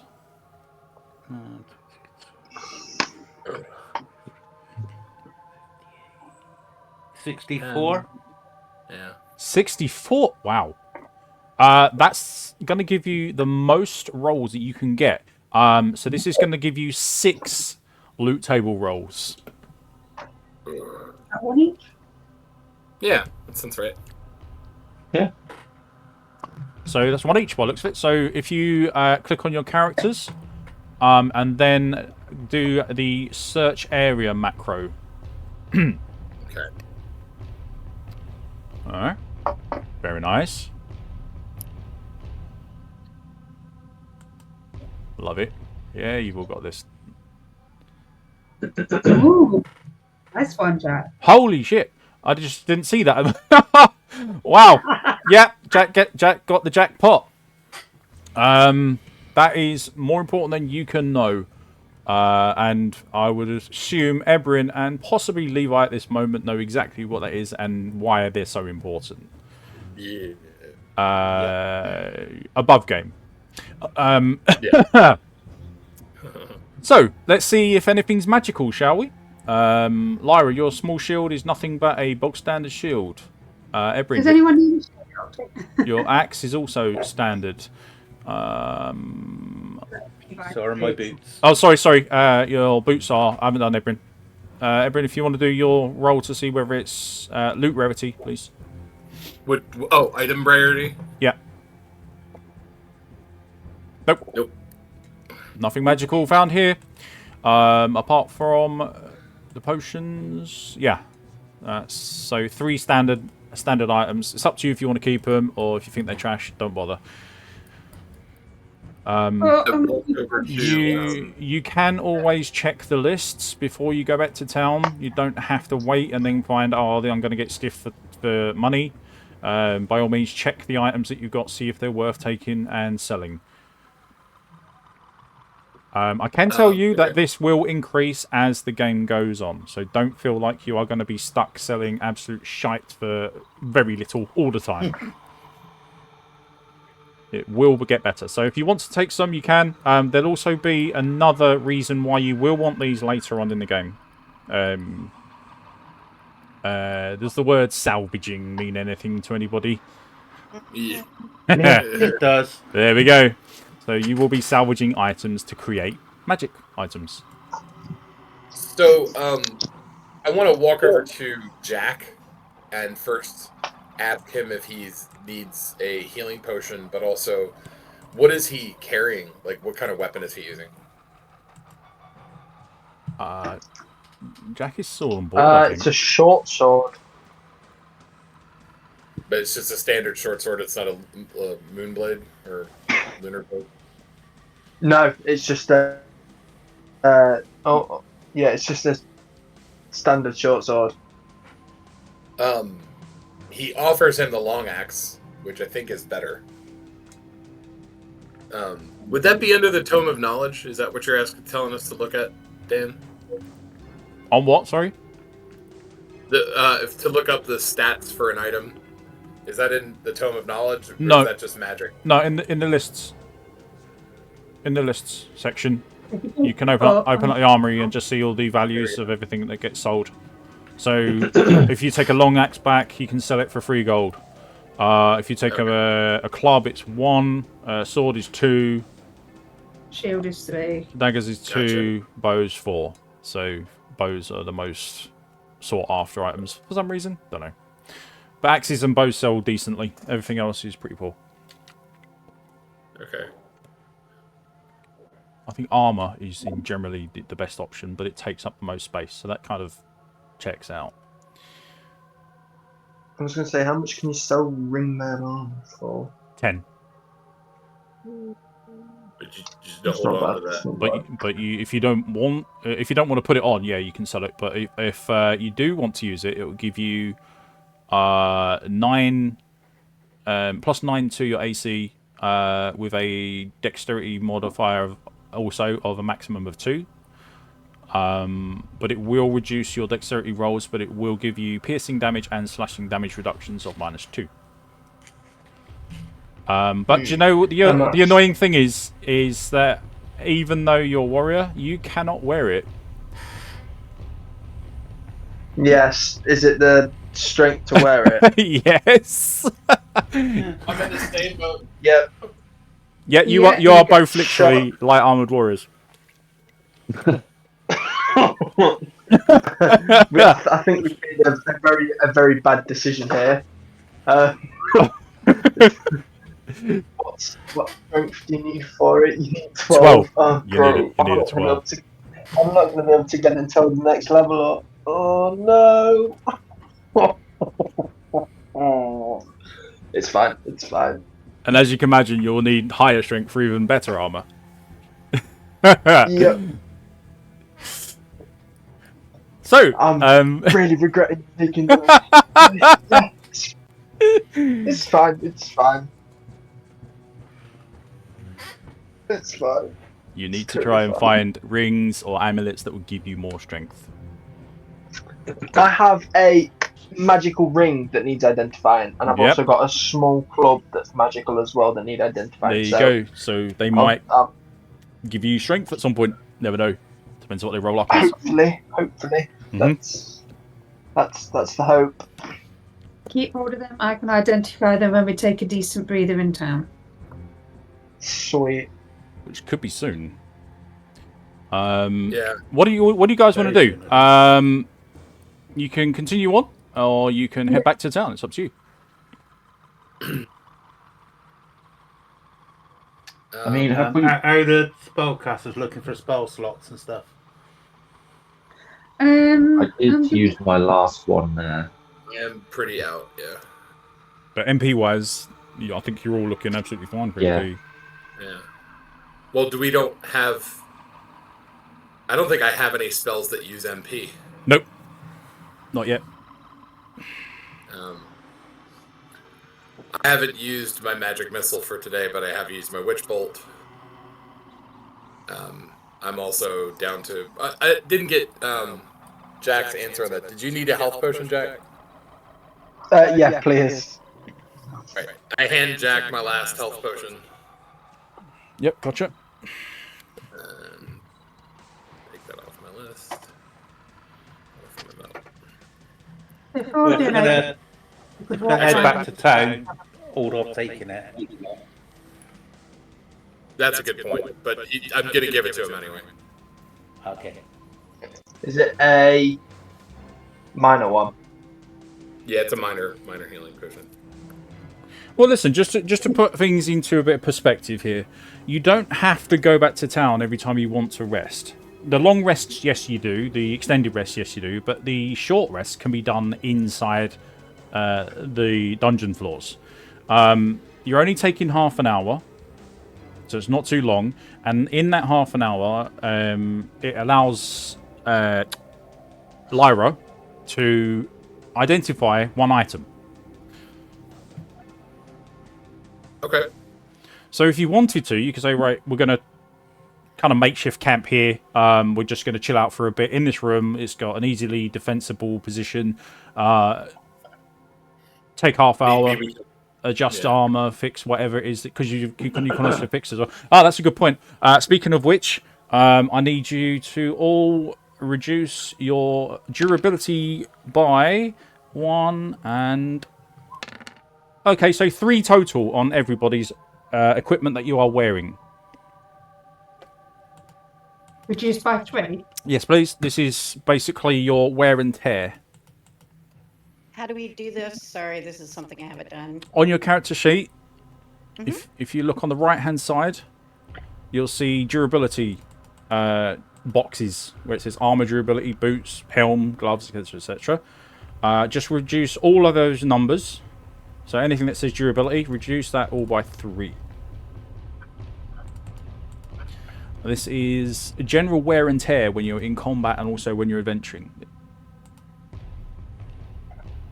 But only reduce the stuff that you are that you have equipped on you. Don't reduce anything like any kits or anything like that. Don't reduce anything like that.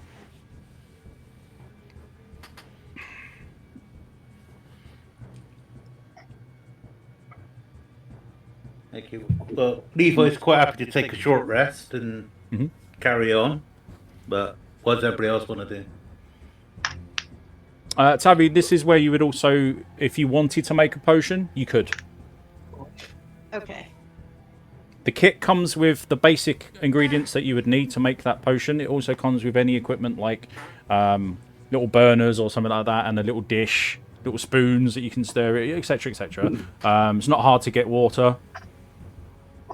And it also comes with the vials that you need as well. You can also salvage or keep the vials from your potions that you drink, and use those to make extra potions. So you can do one per short rest. Is that everyone? Because I've got engineering tools.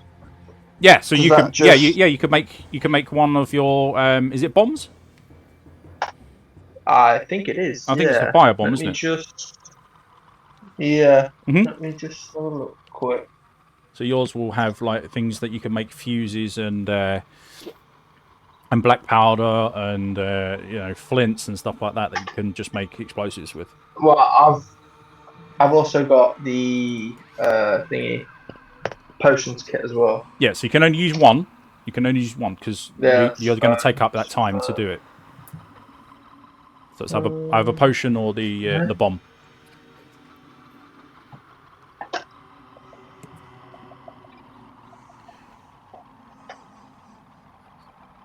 Oh yeah, I forgot I can do that. Yeah. See, Lyra can't at the moment because she's going to take her time to identify. So that's where her time's going to be spent. What about identify? Is there a preference? What was that, You've Lyra? been given a preference. What? Say again, you're cutting out a bit. Sorry, I've been given a ring by Evelyn. Am I identifying that, or is there something else that's... I was going to suggest maybe go ahead and do the club first, because it's maybe going to be more immediately useful. Yeah, so the club can be done for now, but the ring will remain unidentified. That's fine. So, do you want to pass me the club? So you want to do the club? Yeah. Alright, so you're going to spend your half hour That's to do the alright. club. Yeah, that's fine. Not a problem. So very, very easily, all I need to do is check whether it's got a prefix or an affix.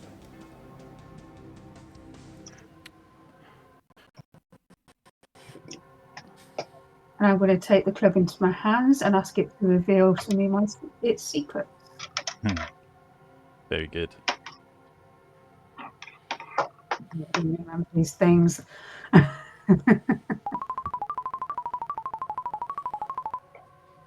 Alright, it's selected a prefix.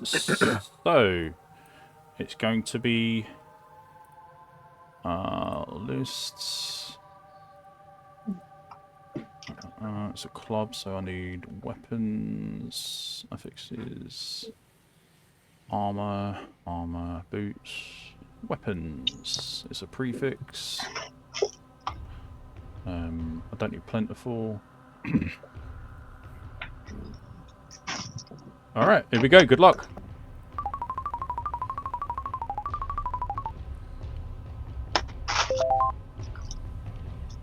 Okay. This is a jagged club. Now, if you want to know what jagged does, you go to where it says lists, and you go down to affixes for weapons. You open that handout, and it will give you all the affixes in the game at this current time, and you find jagged. Okay. Dan, so you said go to where it says lists. Is that under the journal, or is that under the compendium? Under journal. Okay, that's what was getting me confused. Okay. So it's +1 damage on hit. Yep. Okay. And it does sell for 20 gold. So whatever the club is, I think it was 2, if I remember rightly. So that would sell for 22 gold. Nice. Not a bad club to find, I will How say. do I make a potion with this kit? Sorry. You just take the time to do it. That's all. So you will create a minor potion.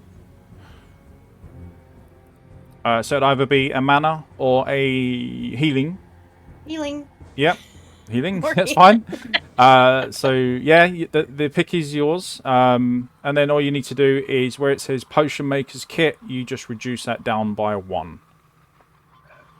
So for every potion you make, that will reduce by 1. Because you can only make what, 3? 3 in total per kit. Total, right? Yeah, and then you have to buy a new kit. It's still cheaper than buying the potions individually.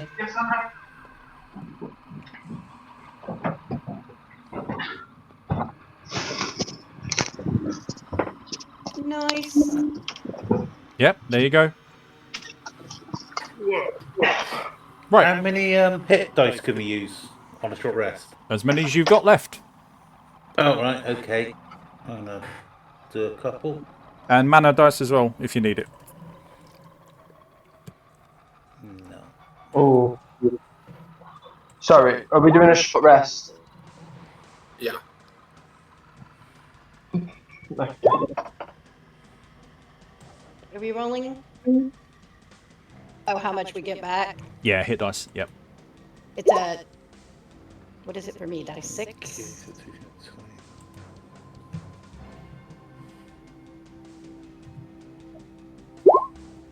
So you should all have your maximum. Hold on, let's see. Well, I don't know if you spent any. Dice is it? Don't know if you spent any. I know you'll have maximum, Jack. I can't remember if anyone else has used any. I'm gonna use 2. Okay.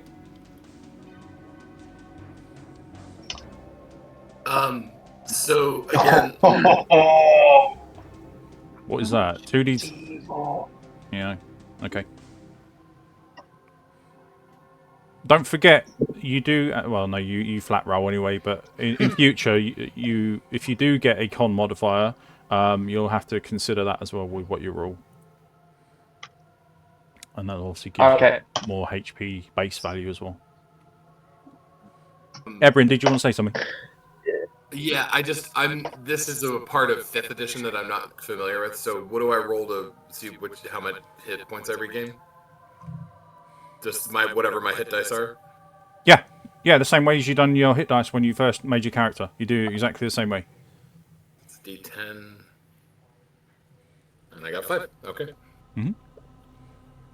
Where do I roll the hit dice?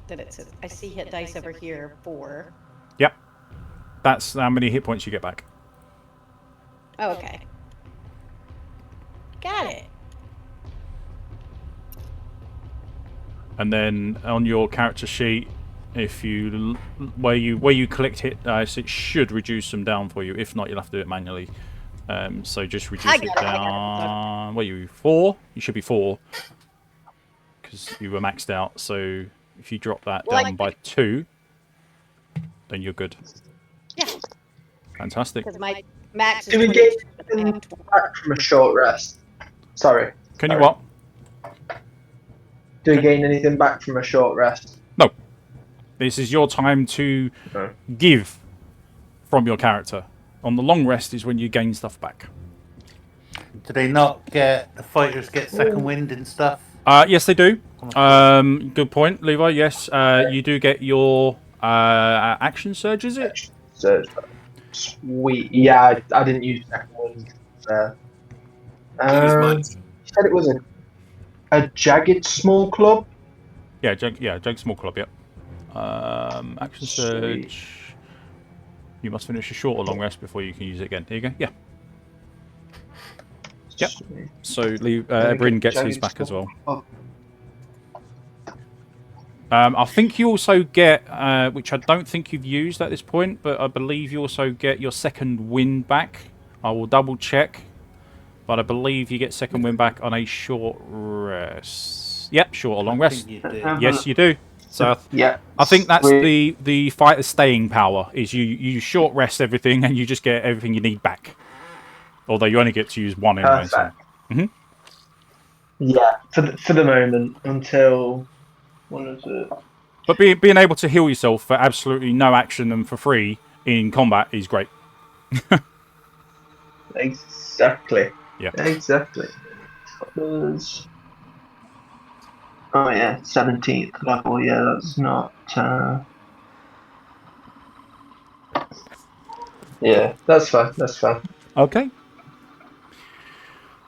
Right then. So I think I'm going to swap. Go on. It's alright. I was just going to swap from my short sword to the jagged small club, if that's alright. Yeah, of course you can. Not a problem. Sweet. Doing that now than when we were back in combat. Yeah, absolutely. It's always better to prepare yourself now. Exactly. And if you want to go dual wield, you can.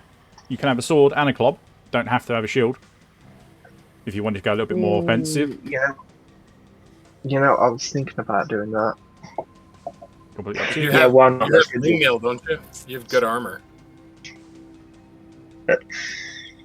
Yeah. I'm leather armor at the moment. Yeah. So all the shield does is it allows you to take a block action as a reaction. It allows you to block, and it will increase your AC by 2 against a melee attack, and it will increase it by 3 against a ranged attack.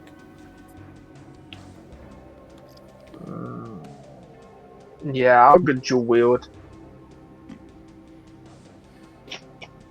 There we go. Yeah. I have one of each then.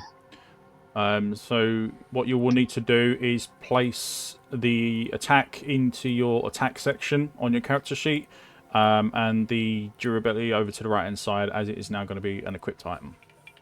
Do not reduce its durability. Okay. Alright, I'll leave that with you. If you get stuck, I'll deal with it after the session. Yeah, that's fine. Alright? You might have to, Okay. 'cause I'm a bit lost. Not a problem. Hey, I'm a friendly DM. So, with that all taken care of, guys, is anyone else want to do anything else before we move on? What are we going to do with the fallen guys that want the banner? Yeah, that's actually a problem.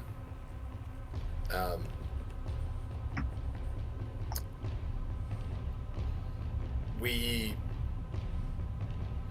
established that story-wise, we've established definitely Ebron's like, this is Ogden's sign. 100%. This is very obviously the Yep. sign. Yep. Of the tavern. Yep. So we can either give the sign back to Snotspill and honor our bargain with him, or we can return it to Ogden.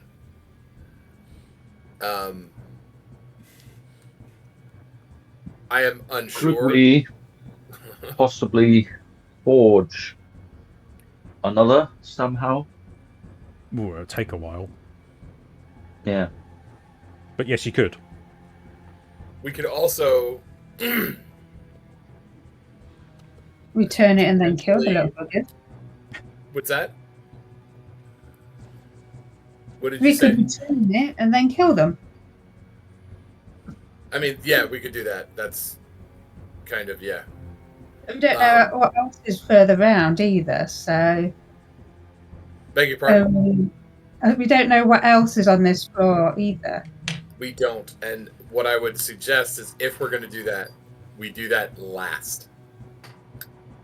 Like if we're deciding that we're not going to give them the sign, then we don't even go back to that room until we have cleared the rest of this floor. The other thing is we could maybe buy the sign from Ogden,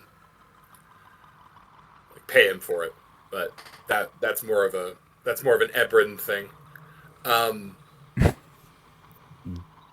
The creatures are ultimately treacherous, so I wouldn't. I know what's supposed to happen mechanically.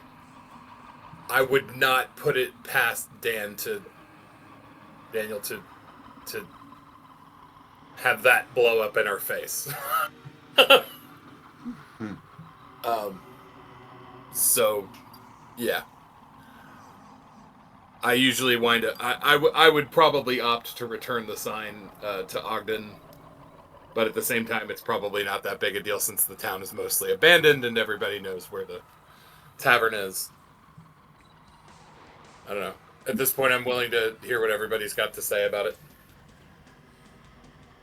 Perhaps we give these fiends the sign, claim our rewards, and then kill them. Then maybe just play it out and see what their response is once it's returned. There may be more we need to learn from them.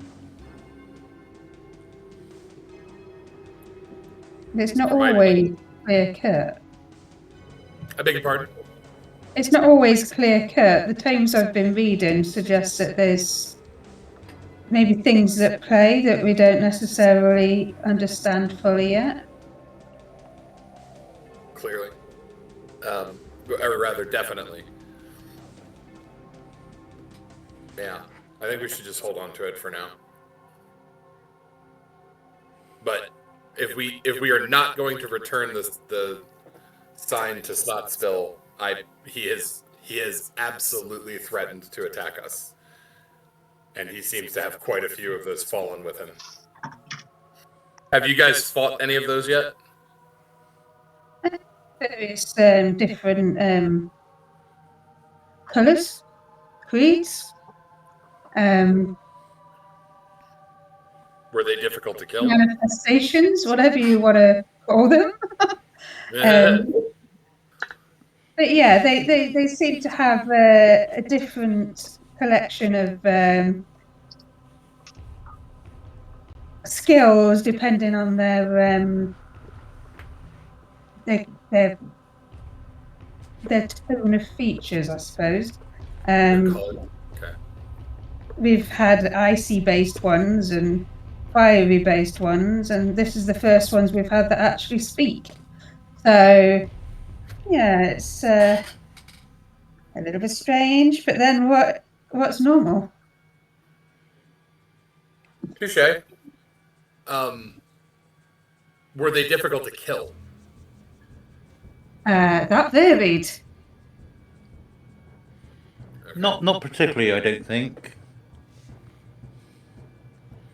There's some we've run away from, but they haven't been the fallen.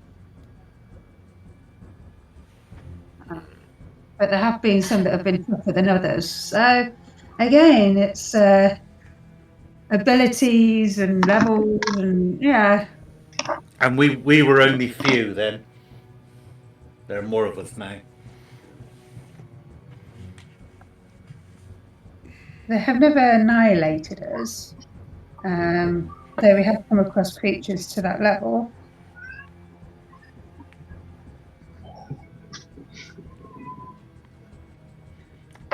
I think we should keep hold of it for the moment and see what else this floor has to offer. I agree.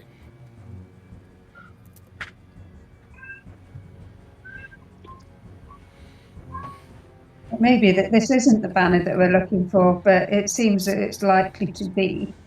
Yeah. Considering it was protected by 3 higher demons, but these guys were a little bit ugly, so He called the Big Uglies. Big Uglies that they were referring to. But let's see if there's anything else that's particularly ugly on this level. Not a bad idea.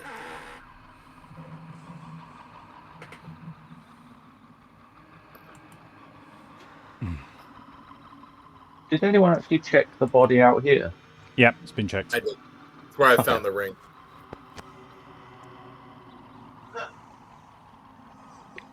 Yes, I know we are bleeding. Say that again. Yeah, I'm gonna run up and grab your socks quick. Okay. Okay, I'll find a one. Okay, Levi's gonna nip over and open this crate that we've gone past. Just to see what Great idea, Levi. Ebrin is not going to move a single inch from where he's standing. I think I may see the same thing that you might have. Oh, yes, So yeah, I'm indeed. just gonna open that one up. So D8.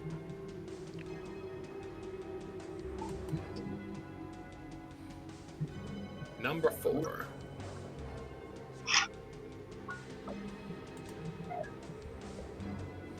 Oh, you're up there. Okay. Number 4.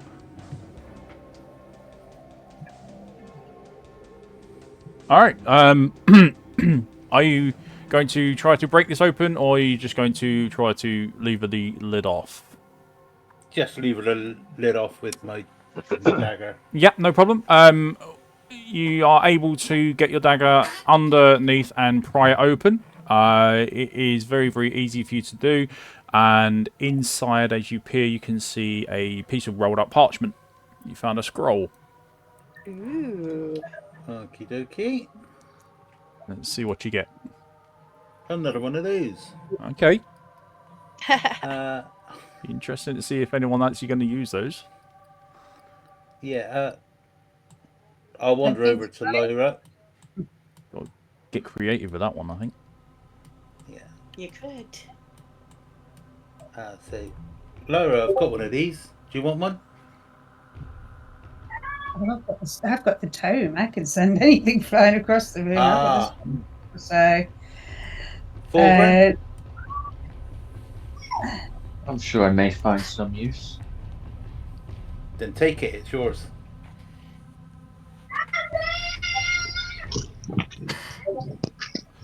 Okay, just so everyone is aware, we are going to lose Jack now. He's going to have to head off. So bear that in mind. He's not going to be able to play any further and help out today. Okay. Okay. Sorry, everyone. Okay. That's okay. Have a good day. Thanks for turning on. Yeah, thank you very much. Thank You you. always See- do. It's See you, Jack. alright. See you all next time. Yep, see you Bye. in 2 weeks. See you next See you, time.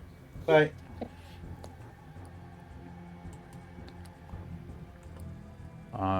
So I think I'll leave him in here for the time being. So if you do continue, he's out the way and safe. Right. I'll tell you what, while we're not doing anything, I would like to take a quick break. I'll be right back. Yeah, go for it. No worries. Yeah, I'll run to the restroom too. Yep, do it. We'll have a small break. What's going on? Okay, there we go.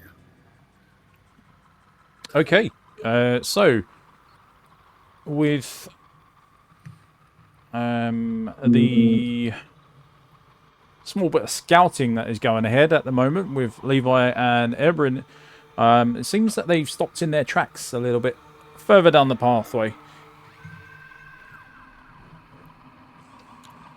Yeah, Levi's going to switch to his bow.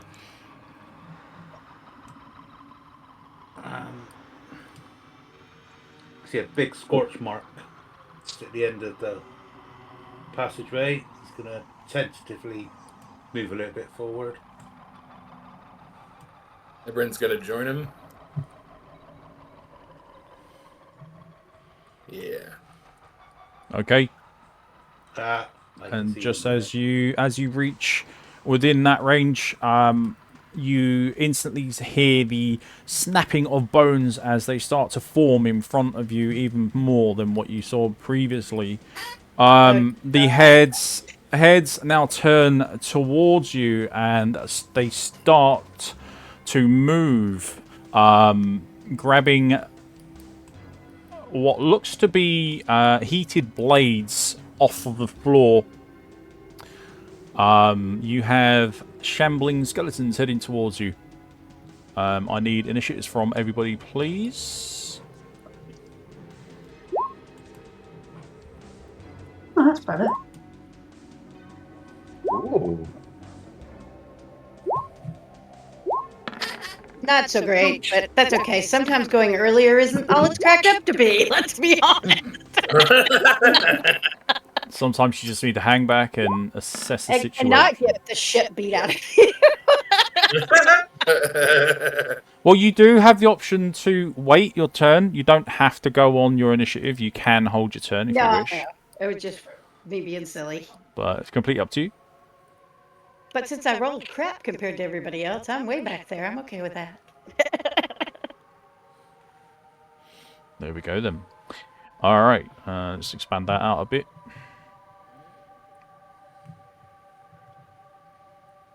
So yes, as you quite rightly said, you saw the scorch marks. The reason for that is because of the heat that these creatures have been forged from, a mixture of bone and fire.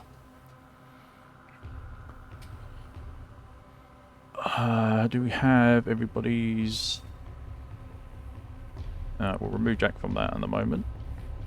Fire, but they're not a pile of ashes. Interesting.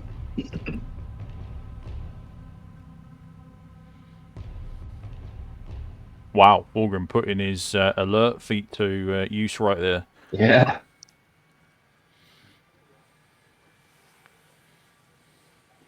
Be alert. The world needs more alerts. The issue with that is that he's first to go, but has no idea what he's going against. Because he can't see them yet. But he will do.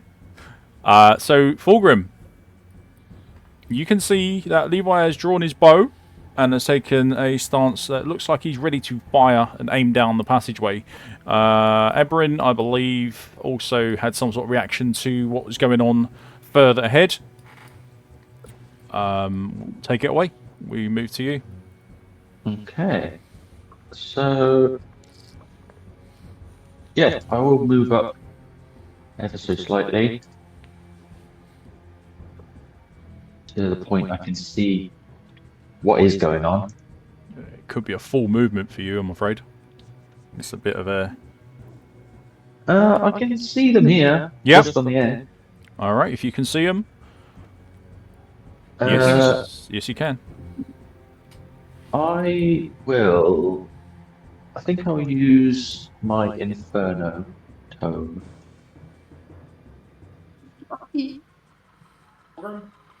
So let's see. 10 feet. They should be in range, no? Yeah, you need to be within 10 feet. Oh yeah, that's right. It's a close range attack spell. Yeah. Let's see. I will do my Staff of Firebolt. Yeah, okay. Let's see, where is it?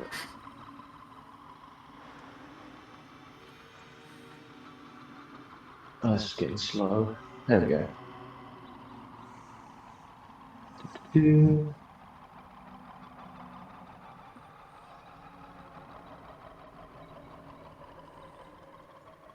There it is.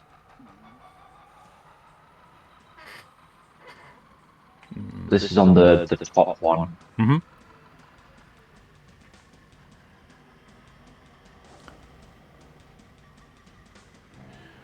Alright, okay.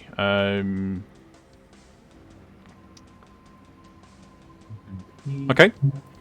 So that's going to be a hit, absolutely. So you throw forward your staff. The top of it starts to glow a reddish hue, and you watch as fire gathers and flies from the staff towards the target. You do hit.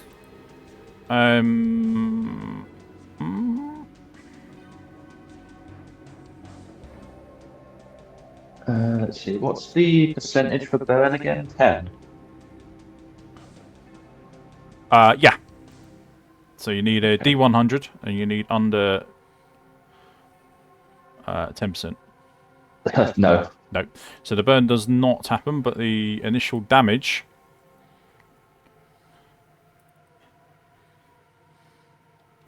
Can I get a perception check on it? Let's see. Where is...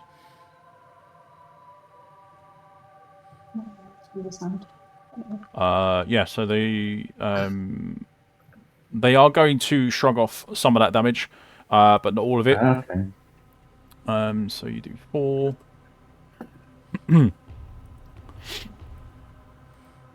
So you can see that your damage has been resisted. Yeah. Okay. I can't remember, how did you say that, like, the MP spells work, regular spells, you can do one and also another, isn't that right? Well, this is a staff. This is an item. Yeah. So you use your item for free. Yeah. The spell comes from you as per normal. Yeah, that's what I wanted to make sure. Okay. So using the staff potentially gives you the ability to use a spell, a cantrip, and then whatever is on the staff. Okay, that's just what I wanted to double check. That's pretty good. Then I'll do... Am I in range of that? Probably not. Oh no, I am. I'll do a Ray of Frost on the same one. There you go. Alright. Ray of Frost.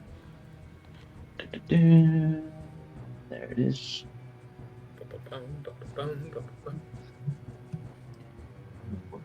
Cool. Definitely hit him.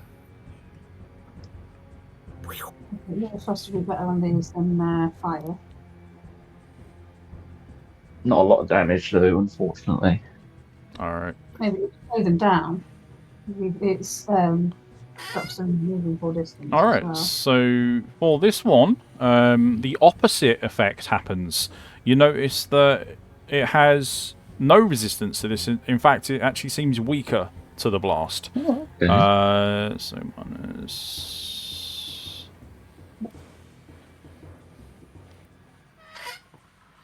And you've also got the added effect of slowing it down. Okay.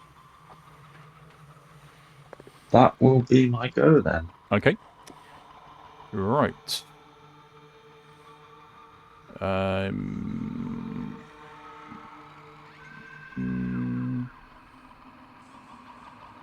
nah, he's going to hold his turn. Levi, you can go. Let's say, Levi, you can abandon me. I'll never leave your side, my friend. Not for the next 6 seconds, anyway. Oh, that's good. Amazing. All right, I'm just gonna take a shot at this one here with my bow.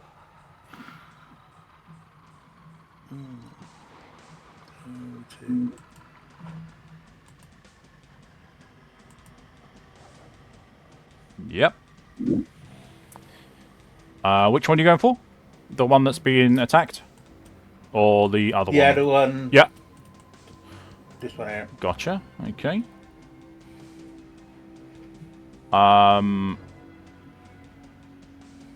As before, Levi, you know that when you face these things, they tend to deflect a lot of piercing weapons, as they are just made of bone. Although it is flaming, it is still, well, not flaming, but it is definitely reddened. So you do hit, but sadly, it's going to count as like a glancing blow. So we are. Where's he? So minus. Okay, it's And still then, standing. As a bonus action, I'm gonna switch to my sword. Yep. And I'll just hold the front line there. See, there's Grandpa Jack with us at the moment. Oh, look, hold the front out. What a tough guy. All right. Hey, you know what I mean. With your +1 con. All right. Yeah. So after that, we move on to you, Lyra. Please do ice damage to them, please. Come on, Ice Queen.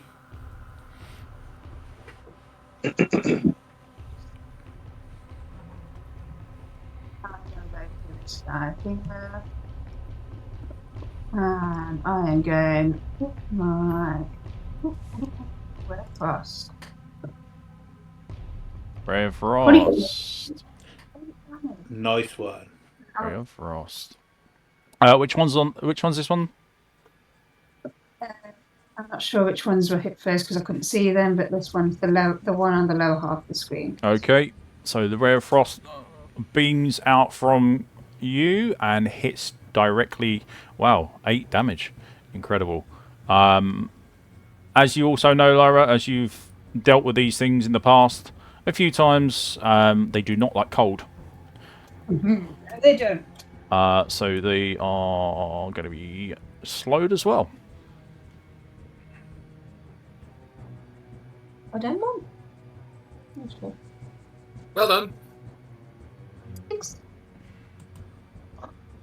Yeah, you can't fight fire with these guys. I may have no choice, but yes. The arrows go straight through them. Absolutely. Resistance. They've got a And in this era, they haven't invented frost, or the Herodron didn't know about frost magic, apparently. So the arrows literally don't do any damage to them? Oh, they Very do. little. Very little, though. Very little. That's me done. I'm kind of chilling with me.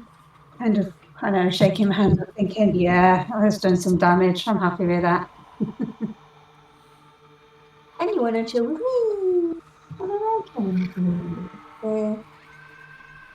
It's very modest. Yeah. I've got a daughter in the background. She's like, yeah.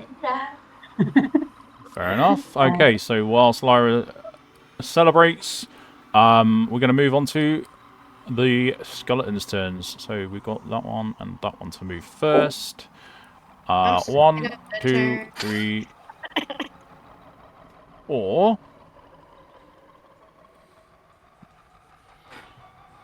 1, 2. People.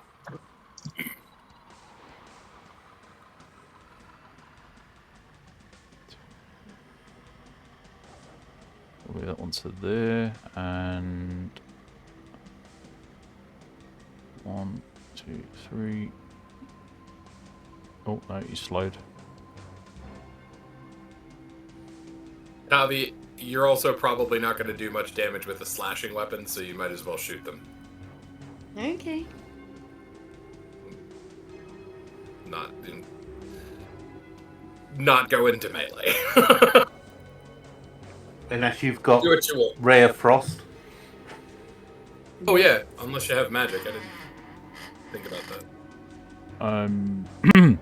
Right, so that's as far as they're going to go. The burning dead captain is going to follow after.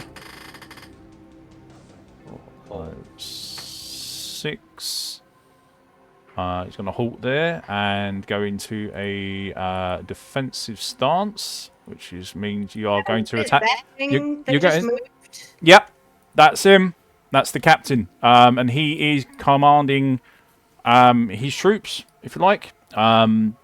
And he has now taken a very defensive stance as he stands in between all of them.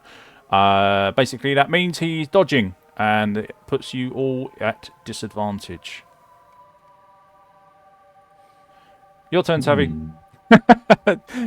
Give you the good news. Your turn. He's also got a shield as well. Question: Is he? Is he a skeleton just like the rest of them? He looks. Oh yeah, yeah. What they seem like are just red bone skeletons. Their weapons seem to kind of like glow slightly as well, with a red energy. But this one in the center seems to be a commander or a cap. He is a captain, and he has armor, weapon, shield, etc. So which ones have been damaged? Which one has been damaged already? I will tell you because these two will look slightly blue and crystalline, where the frost has settled on their bones. So it's the front two that are in front of the captain. The rear two at the moment are untouched.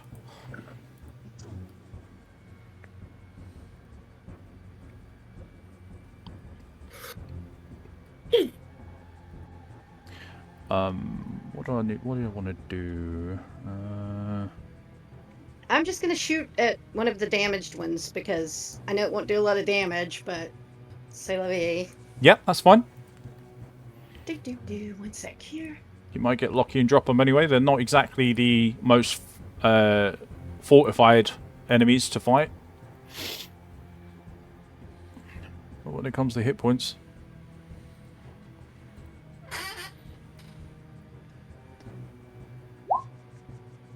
Okay. A 19 will definitely hit. That will be a powerful hit as well. Excellent. Which is going to add an extra 2 points of damage onto your initial damage, which brings you up to 6. Sneak attack, you don't get, No. but the piercing, so you become 6, so that becomes 3. So you glance as well. Which one did you want to go for? Left or right one? Let's go right. Right. Okay. Then I'll be right back. One sec. No problem. So he's the most damaged. He's barely holding together at this point. You can see that there's heavy chunks of damage that are quite visible in his very slowed state. So yeah, you can clearly see that he's ready to deanimate at any moment.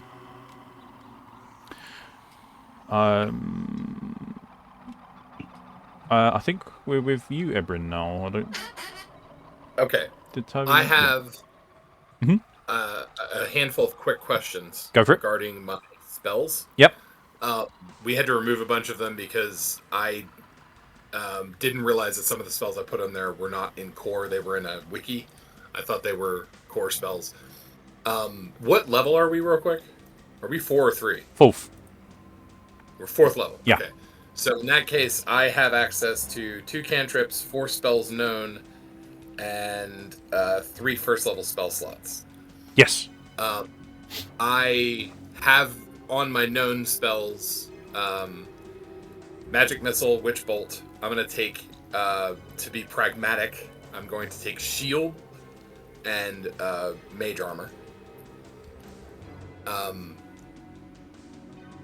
I can cast Shield as a reaction or a bonus action, right? Yes, it's a reaction, yeah. Okay. I am going to step over here and cast... make sure I can do this correctly.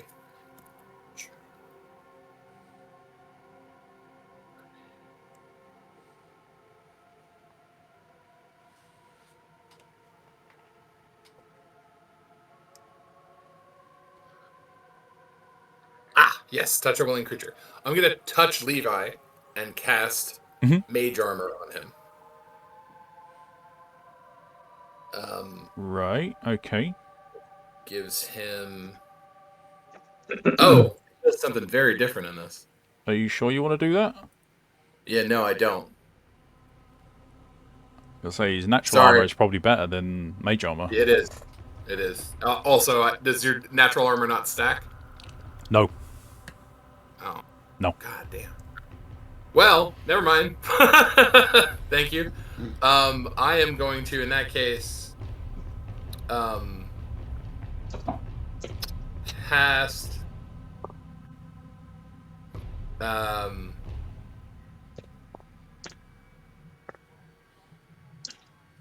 going to step a little further forward, taking on a defensive posture, and cast Firebolt at the most injured of the skeletons. Yep. Just remind me, your fighting style is one weapon, isn't it? Single weapon. Correct. Yep. Single weapon. Yep. We'll go back. Yeah, okay, so you're going to cast your spell. Let's go. A Firebolt. Which one are you casting at? The one that's taken the most damage so far. Alright, so it'd be this one over here that's just taken the whack. 12. Yes, that's going to hit. For 8 points of fire. Very nice indeed. So, with that blast of fire, you can see that it is resisting as best as it can, but with the amount of fragility that is on this creature now, given the amount of damage it's already sustained, it can't take any more and it crumbles. Its blade clatters to the ground where its body falls. So that's 1 down, 3 to go, and then the captain. And I think... Yeah, I don't have anything else I can really do, but I'm going to make sure I'm between my compatriots and these creatures. Yep, okay. So we move to you, Fulgrim. And just as that happens, I remove the effect of the slow. Yeah. I am going to do Magic Missile. On whom? All of them on the captain. Oh, all on the centre, yeah, okay. So 1d4 plus 1. Plus 1.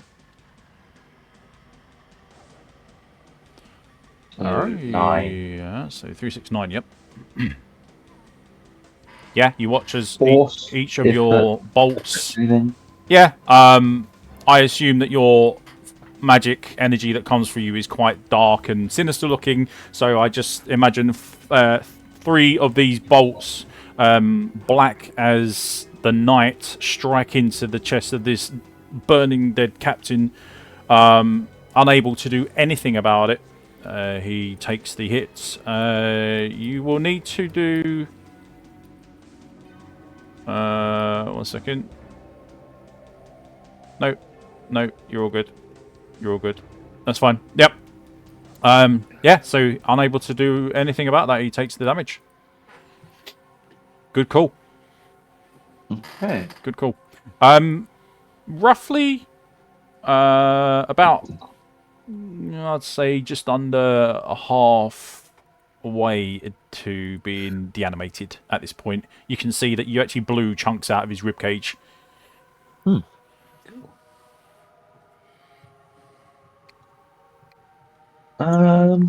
Anything else for your turn? I mean, damage is damage, so I'll use my staff as well. Yeah. So if you use your staff, you need to roll at disadvantage. Yeah. But I'll do it on the front skeleton. Okay, yeah. Yeah, so no disadvantage on that then. Yeah. Mhm. Let's see. This one. Yeah, perfect. It's a spell, so you don't get powerful hits, sadly, but you do deal 2 fire damage, which is going to equate to 1. And the... See if there's any burn. There is not. No. Okay, that will be it. Oh, Hey.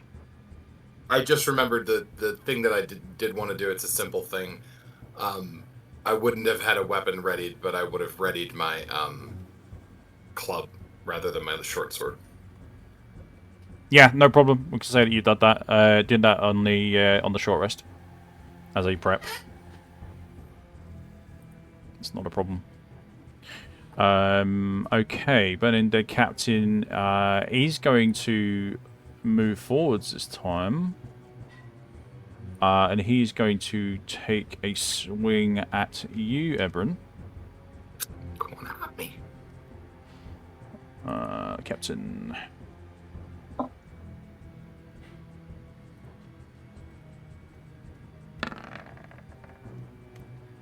A 16.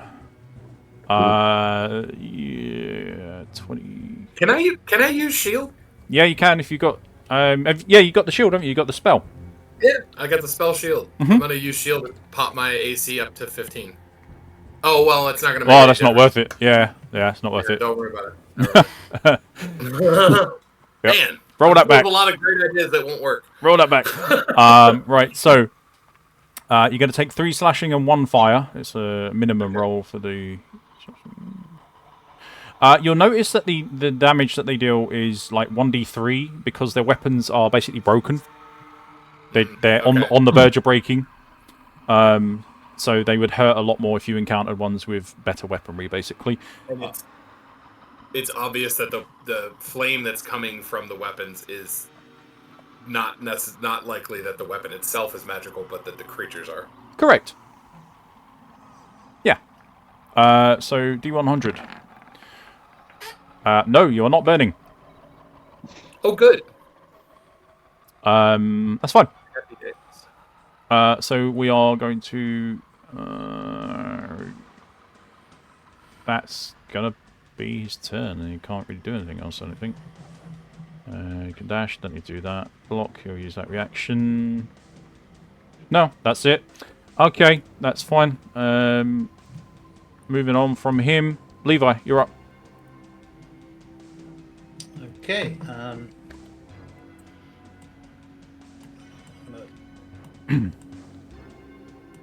Step up to here and just go for the captain with the short sword. Mm-hmm.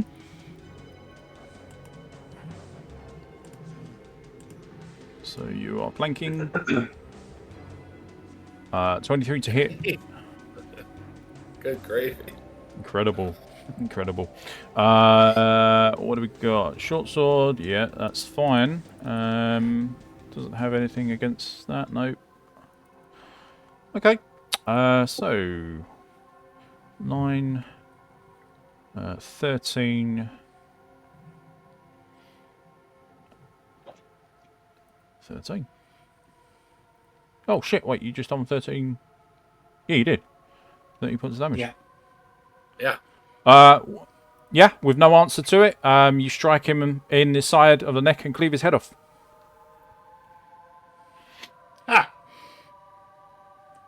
The Okay. hit was too precise for him to do anything at all about it.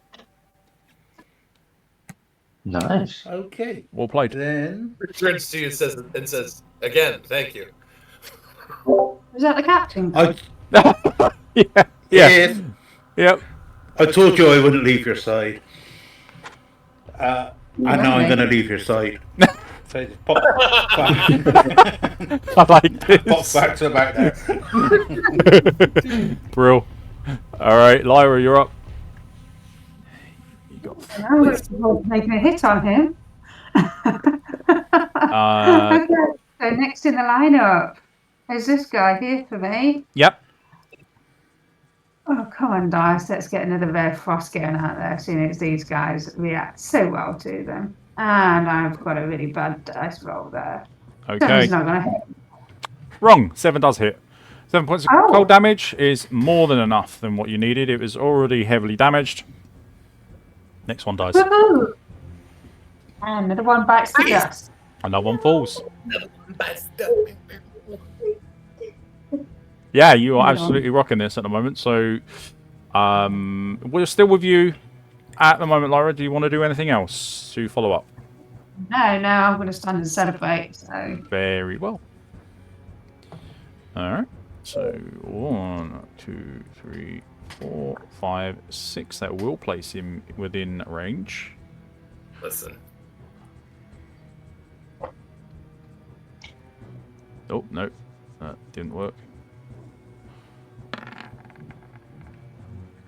Quick fire slice. A 11, which is not going to hit you.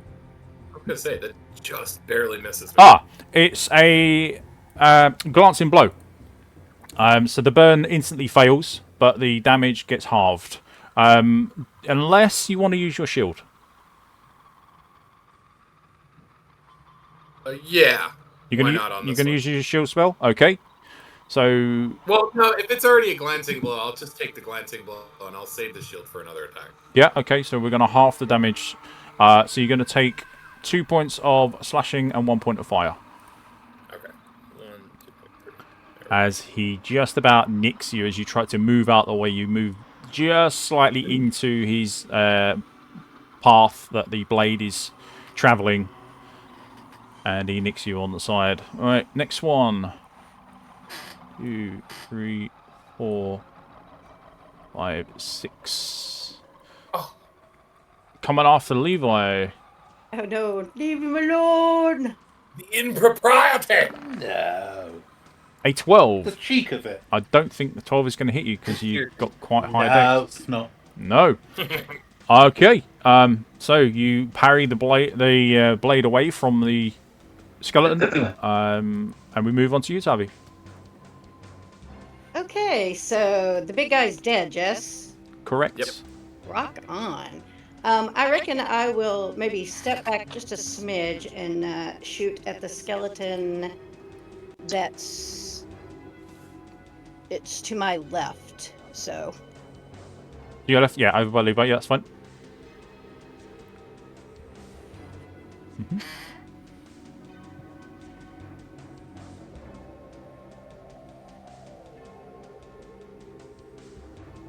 Alright, let loose.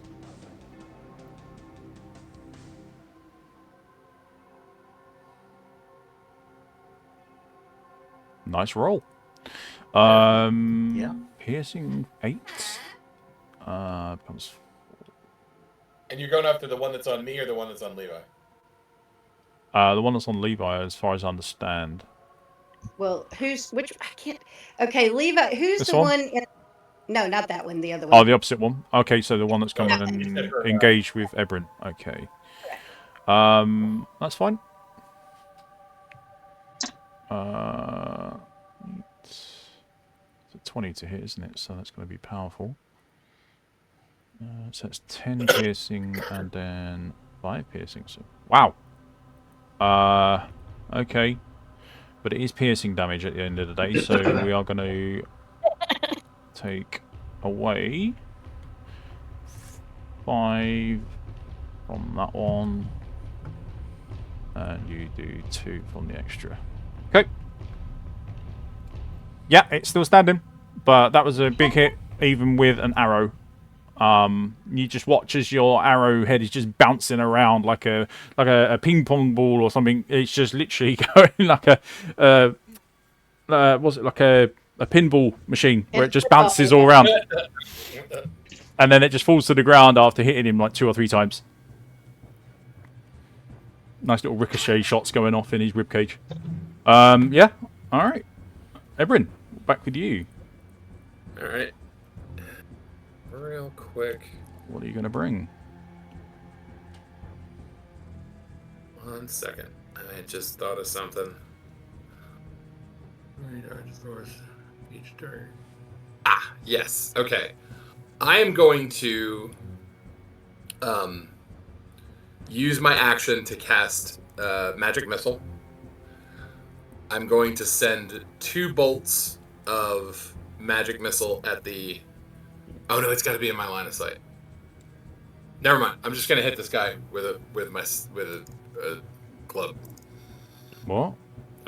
You can cast Magic Missile from there. I can, but I was gonna try to send 2 bolts at the one behind me, going after Levi, and then use an action surge to. Right, I've got you. So yeah, you would have to basically spin your back to the enemy. Is that what you're saying? Yeah. Okay. Yeah. Yep. I don't want to do that. So. Okay. I'm going to attack with a club.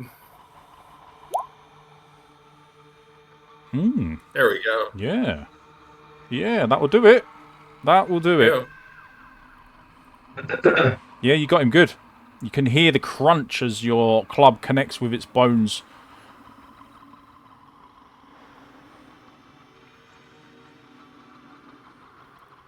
Didn't stand a chance. Did he drop? Oh, yeah. Okay. Oh, yeah. I'm going to do it. Surge. Okay, yeah, action surge it. Gonna pop an action surge and move over here and attack again. Yep. Go for it.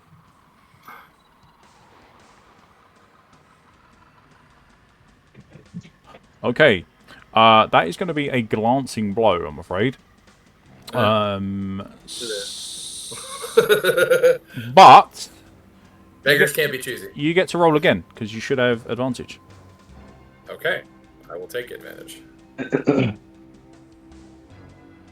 That's a hit. There we go. But we keep the damage from the first roll. So you're going to do 3 and 2. Let's have a quick look, see what he's... if he likes that or not. No, that's fine. Your club already does extra damage, which is nice. So you are going to do 3 and 4, which is 7 points of bludgeon damage. That's after your extra +2. No. Yeah, very nice. Very nice. Over, please take us away. So this thing is basically... it's taken a big amount of damage from that one blow, but it's not ready to drop just yet. So we do go on to Fulgrim, who may have the honour to finish this thing. We'll see. Yeah, I'll just give What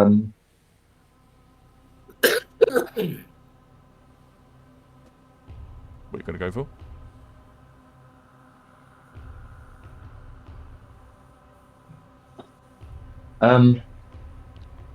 You can cantrip him, or yeah, yeah.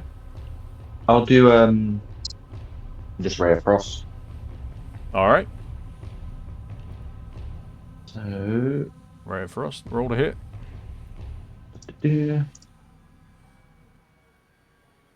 Eventually, there we go. Yeah, that's a hit. 5 points of cold.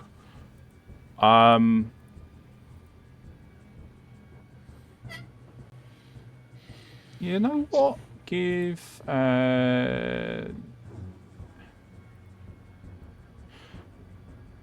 me a D100.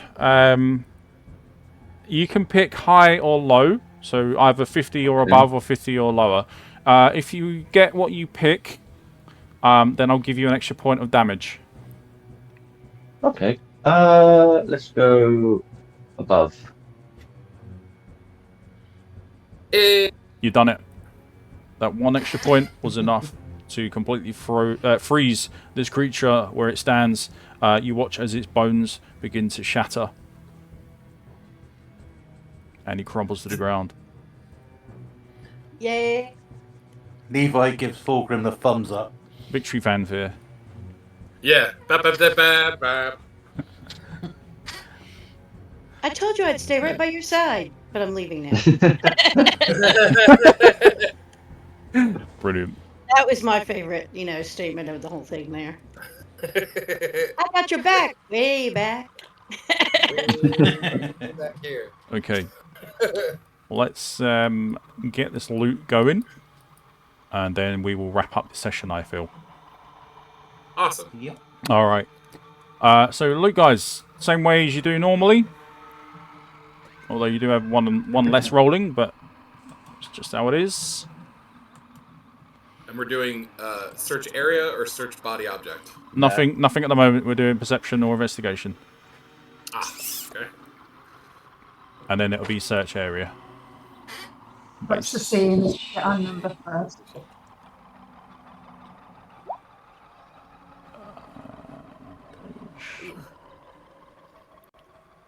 And what do we have? 18. Somebody's rolled with advantage or disadvantage there, I think. 30. That's So the 50 or 50. That's two different rolls. You don't need to tick that on. Yeah, that's why it's ticked on. You don't need to tick that on. You just click it. That's two different rolls. So we got the 11 for the perception. Ignore the 4. 50 Okay. then. 50. 4 loot table rolls. No. So searching around Yeah, 50. this area where all the skeletons fell, and in general this corner of the passageway, where all these scorches are, and the other bones that are there that have been left by other creatures that have ventured that way.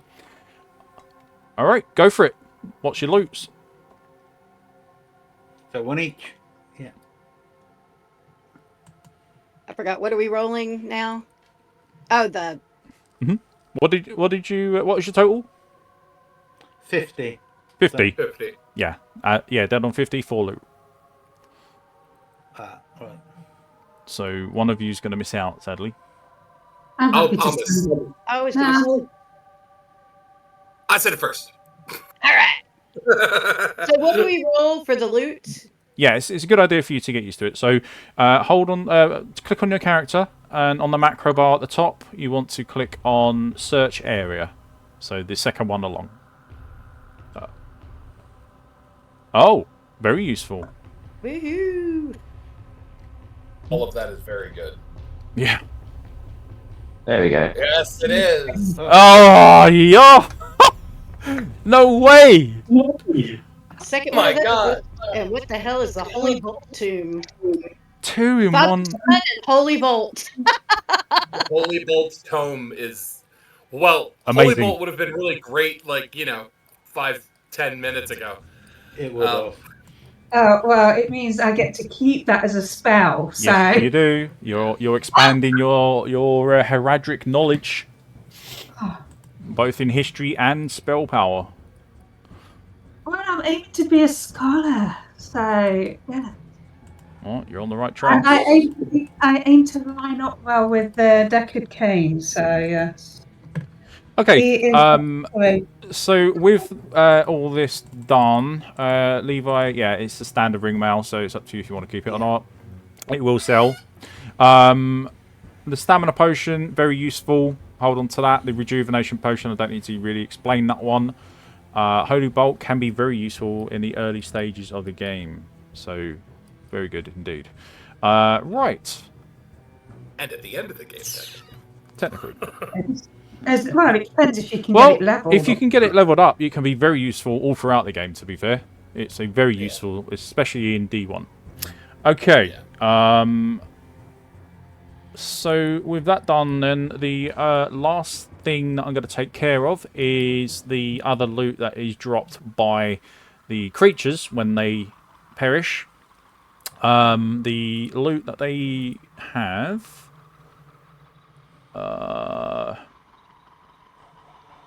the captain has a damaged leather armor, and also uses a damaged short sword, and has a non-damaged shield, small shield. The others only have the swords; they don't have any armor or anything that you would consider armor. At least they just have rags. But the weapon they have is, again, a damaged short sword. So there will be 5 damaged short swords, 1 small shield in okay condition, and 1 damaged leather armor set. So it's up to you if you want any of that, or whether you think it's all trash and just ignore it. And I can tell you're struggling with the number of S's there. So go whichever you want. Bryn, you need the shield? No, I need to keep a hand free for spellcasting. Okay. And for regular spellcasting, if not heraldric spellcasting. But Yeah, both. Yeah, both. Yep. Okay. Yep. But I'll tell you. Let me see how many slots I got left for inventory. I have a question. Super quick. Rogues, when we're arcane tricksters, we only get which schools again? You get illusion and enchantment. Okay. But for your, I think one of your spells at level 3, you're able to get from any school of magic that you wish. So if you wanted to pick up magic missile, for instance, you could. I would love to. Moving forward to level 4, I believe your picks have to come from the illusion and the enchantment schools. So anything going forward up to, I think it's around level 7. And once that happens, you get to pick another spell from any school you wish. So as of right now, I could take magic missile. Absolutely. 100% would like to do that. That is one of my favorite spells. It's like, it doesn't do much, but it does always hit. There's a wonderful class build that focuses specifically on that spell because it never misses. Are you heading back to town, or are you going to stay put where you are? I think that, for my vote, nobody took too much hit point damage that I see. Yeah, everyone's looking fairly healthy. I'm willing to press on. Yeah, I think we're okay for at least another one encounter. Mm-hmm. I am going to straight up ask... Sorry, go ahead. I can keep going. I'm going to straight up ask Levi if he's going to use the ring mail. I was planning on selling it, but if you want it, you can have it. I will... If you're strong enough. Give you some gold for it, for sure. Oh, no, if you can use it, you can have it. Oh, wait, how much? What's the strength requirement? Yeah, that's what I was thinking. No, you can't use it. Both our warriors cannot use the armor. Okay, never mind. Y'all got to start working out. Don't miss leg day. Don't miss arm day. I think it's funny that Levi has higher hit points than I do. Actually, I think Lyra does too. I'm wearing a special ring. Oh, okay. I identified as meaningful. But yeah, okay. Well, I'm down. If we're gonna press on, we'll just stay here. I will go ahead, Dan, and I'll salvage all the. Oh yeah, I was gonna pick up some short swords or whatever. Okay, we'll split it up. I'll take the shield and the messed up armor, and you can have the short swords. That's totally fine. That works. Okay. Yeah. Are we going to have a chat with Ogden about his sign and see if we can buy it off him or something? Or are we just going to kind of keep going where we are? I was going to suggest that we clear the floor out and not engage with Snotspill again. Then maybe return to Ogden, tell him about the sign, see what he says about it. Is that the little demon thing? Yeah. Why are you afraid of that little tiny thing? I'm not afraid of that little tiny thing. Okay. It's more the fact that multiple. Yeah, I was going to say, it's not just him. He has a small army of guys there that we can see. Well, yeah. Probably all I saw was him, so I didn't know. Oh, yeah, no, he is He's surrounded not alone. by bad guys. Yeah, I Everything's peeked in the room. There's about 20 of them. Yeah. Yeah, I agree then. Let's avoid that bullshit. If Ogden, like, I'm, this is one of those things you can't really do in the game. If Ogden's willing to let me buy the sign from him, and we could just give it to Snotspill and bypass that entire encounter, that would be cool. But I also fully expect that to bite us in the ass, so. What can I say? Yeah. We can but try. You'll find out.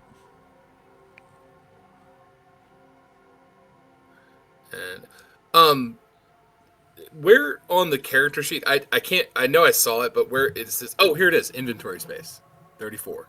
Yeah. Is that the number of different items we can have, not counting our belt? Yes, and also not counting what is on your body, so what you're wearing in combat. Yeah, each thing's got an inventory size. So, like, the armor would be 6 slots. Oh, okay. Okay, so what I'll do in the journal, there is a group stash notepad. In my own notepad, I have a list that I have. It says how much space each thing takes up. So I'll copy and paste it into the other notepad, and you can take it from there. Sign. And I'll pop it into the non-DM chat as well, so you can see. Okay, sounds awesome. And that way you can decide what you want to do with that. All right then. Sounds good to me. Okay, so we're gonna leave it here then. You guys are nearly complete on this level. There's still a few things you need to do. You need to decide whether you are going to or what you're going to do with the sign, whether you are going to take that back to Ogden, whether you are going to just hand it over to Snotspill and his brood, or whether you are going to keep it for yourselves, perhaps. I don't know. The other thing also that you might have forgotten about is the goat demon, who is currently working on an item of power that he claims, and he will give it to you when you return. Or will he? You don't know. So there's lots of open-ended questions at this point. There are things that need to be done, tasks to be completed, and I will leave that up to you to decide what you want to do next. But we will take care of that in the next 2 weeks. That's awesome. All right. Thanks for the game, man. No worries. Yeah. You're more than welcome. Okay. Nobody died. Yay.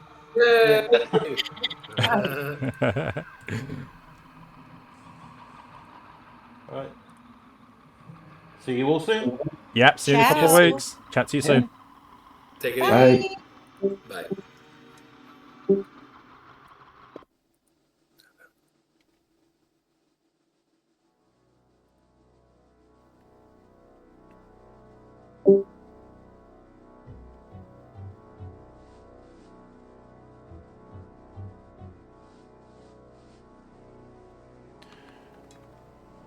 Wow. Okay. So, let's minimize that because I really don't want that on my screen. Okay. Where to start? Well, it's been an absolutely amazing session. Really enjoyed myself, and by the sounds of it, all our players, both old and new, have enjoyed their time today. We have once again overrun, but I take that as a good sign. It means people just don't want to stop playing, which is absolutely great. But yeah, sometimes we just got things that we got to get off and do. Like for instance, our other warrior, Jack. Obviously, thanks for turning up anyway. Yeah, I know you're not here, but at the moment, and you haven't been towards the end, but you stuck through most of the session, and you gave us a great performance at the start of it. So can't thank you enough for that as well. Right. So I will endeavour to get this uploaded as quick as possible. It will be uploaded on YouTube. It will then be uploaded to our website. On the YouTube video will be links in the description down below that you can find to Discord, our group Discord, and you can come and message any of us there. We do have like a little not committee, but a community. Sorry, a community that is based around Diablo, and I'd love to get more and more people to come who enjoy the franchise and just hang out. I'm going to have to make space on my splash screen by the looks of it, because we've now got 6 players, which is absolutely great. Welcome to the campaign, Tavi.